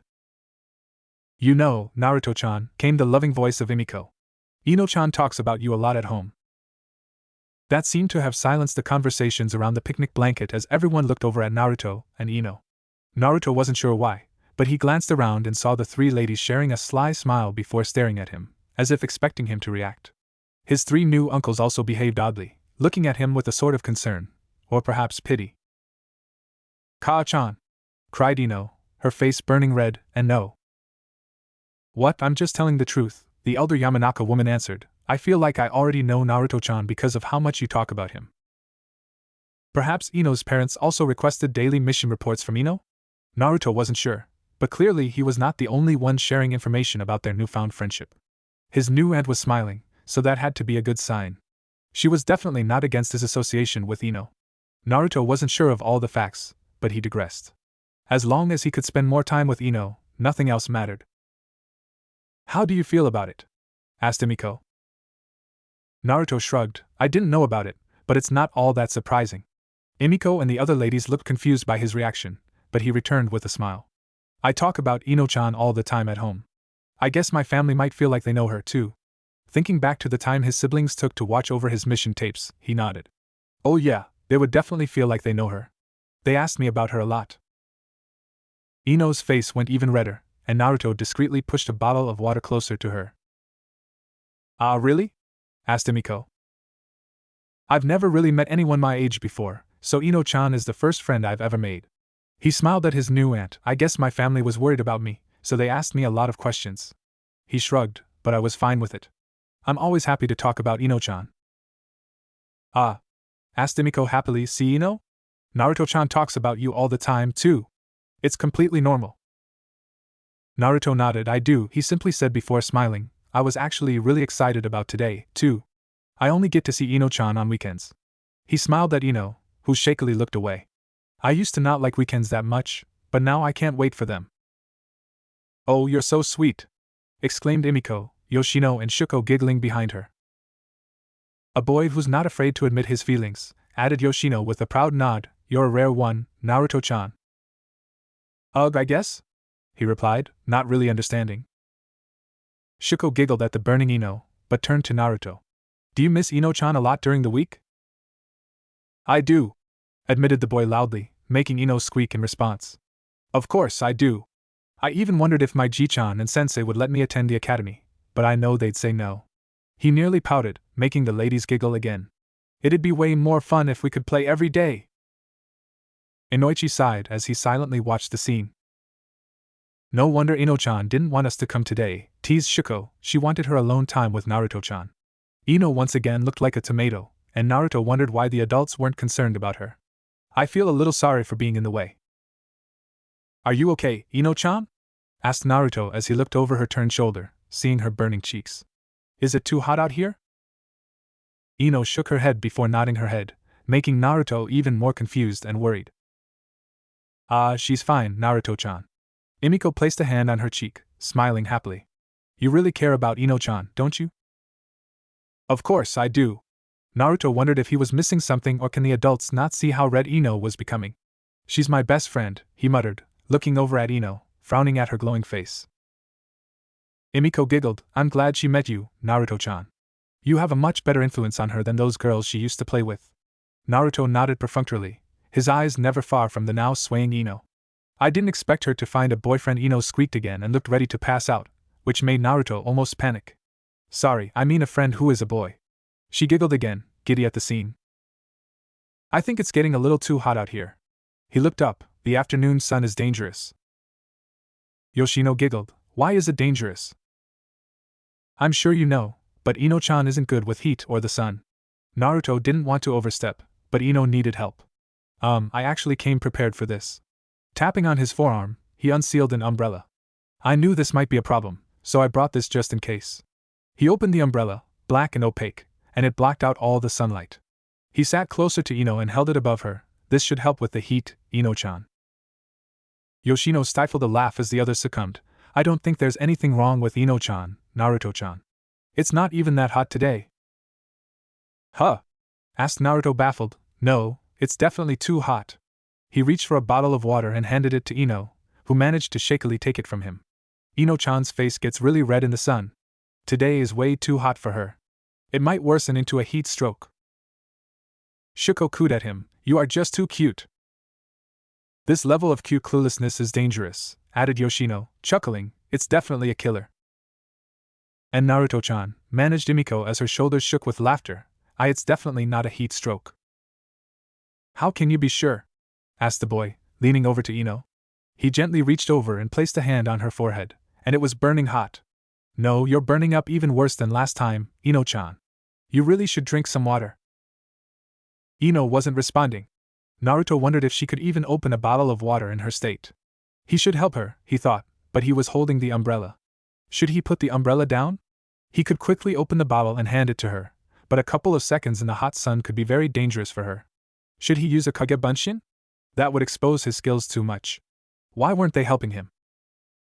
Naruto, came the voice of Shikaku. The umbrella is a good idea, but it might not be enough. Naruto's eyes widened, but listened on. Why don't you take Ino-chan over to the shade? She can cool down over there. The boy scrambled to keep the umbrella over Ino's head as he fumbled to his feet. We'll leave her in your care. Make sure she drinks plenty of water, okay? Yes, sir. Naruto threw the umbrella into the air, making it hover over Ino for a second, keeping her safe, before scooping her into his arms again. Let's go, Ino-chan. He sped off, wondering if he should release his resistance seals, but the Hokage's words flooded his mind. He had to keep his true skills secret. It would take a few seconds more, but he'd make it to the shade on time. He'd never let anything happen to his precious friend. The instant the two blonde children were out of sight, the floodgates opened. Emiko, Yoshino, and Shuko all burst into laughter, clutching their stomachs as tears fell from their eyes. Drinks were spilt, cups were knocked over, and the people around them were staring, but they didn't care. Even Chuza and Shikaku joined in with a few chuckles, shaking their heads in amusement. The only person silent and stoic was Inoichi. Well, Inoichi, said Shikaku with a grin, your worries are over? Chuza laughed. I'd say so. Yoshino leaned against her husband, still trembling in laughter. Heat stroke. Ino-chan must blush a lot around Naruto-chan, added Shuko in between breaths. He even brought an umbrella. He must think she has the worst heat tolerance in Hino Kuni. Emiko shook her head with a wheeze. I've never seen Ino so red. I know you worry about Ino-chan's future, but now it's settled. There's no coming back from this one. Shikaku chuckled again, looking at Inoichi. That boy there is a natural. The perfect clueless pretty boy. Give him a few more years and we'll be hearing wedding bells. Choji, Shikamaru, said Inoichi, breaking his silence with a smile. Why don't you boys go play in the park? You've both been patient enough. Choji grinned and nodded. Sure. Let's go, Shikamaru. Troublesome, the Nara heir muttered as he stood up. Okay, but this has been one weird day. He looked over in the direction Naruto and Ino disappeared before looking at his father. I think that guy might be an idiot. Shikaku shook his head. No, son. He is actually extremely gifted. He waved his son off, but don't think too much of it. This isn't the kind of talent you should worry about. I doubt you'd want it even if you could learn it. Nope, definitely not. Shoving his hands in his pockets, Shikamaru walked off. Come on, Choji. Finally. Inoichi watched as the remaining children ran off before slouching down with a sigh. He looked in the direction his daughter was taken away, a melancholic expression on his face. He knew this was something he'd eventually had to deal with, but not so soon. He foolishly thought his daughter was still a child and he'd have his little princess until at least after she would graduate the academy. He sighed again, mourning his time lost. My little princess, he muttered, downing another drink. Emiko rolled her eyes, still smiling. Come now, dear. This is just some puppy love. There's no harm in it.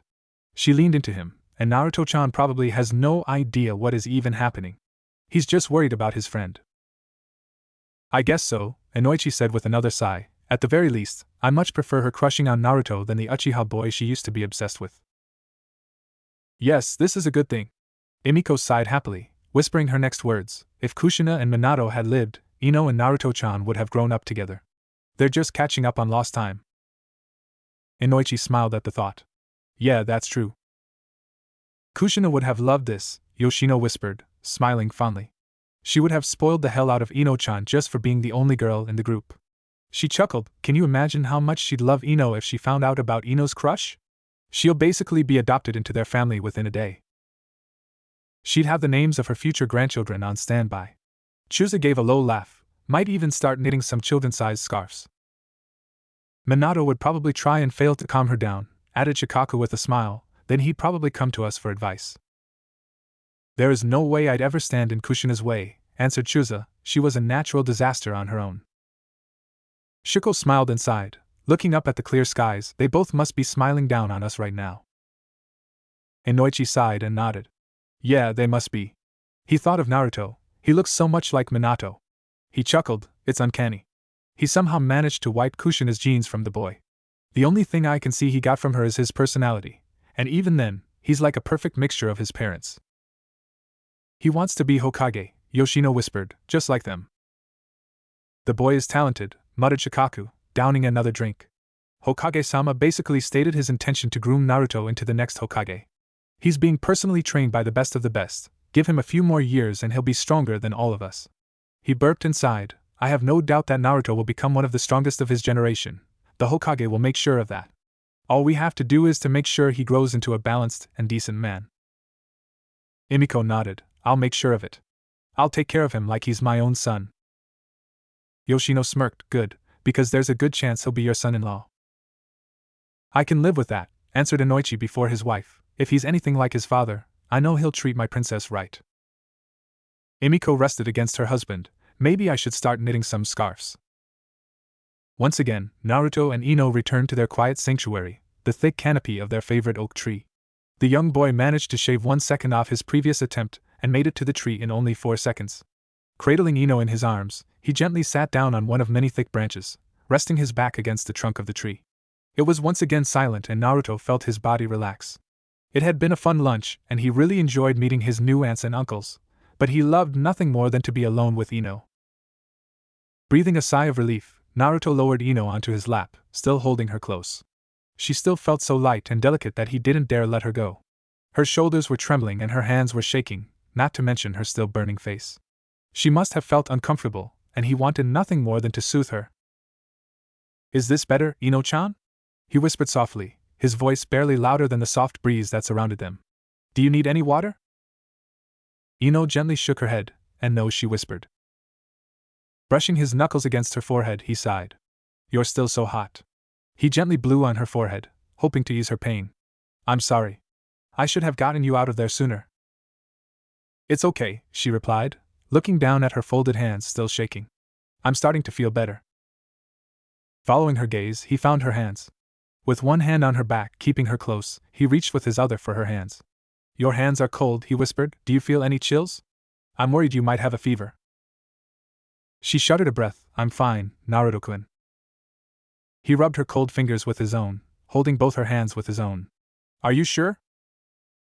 "Why, yes." She was still trembling, and she must have been tired, because she rested her head against his shoulder. "It was a bit hot out there, but it's nice and cool in here." She managed to peek up at him, briefly looking into his worried gaze. "I love it in here."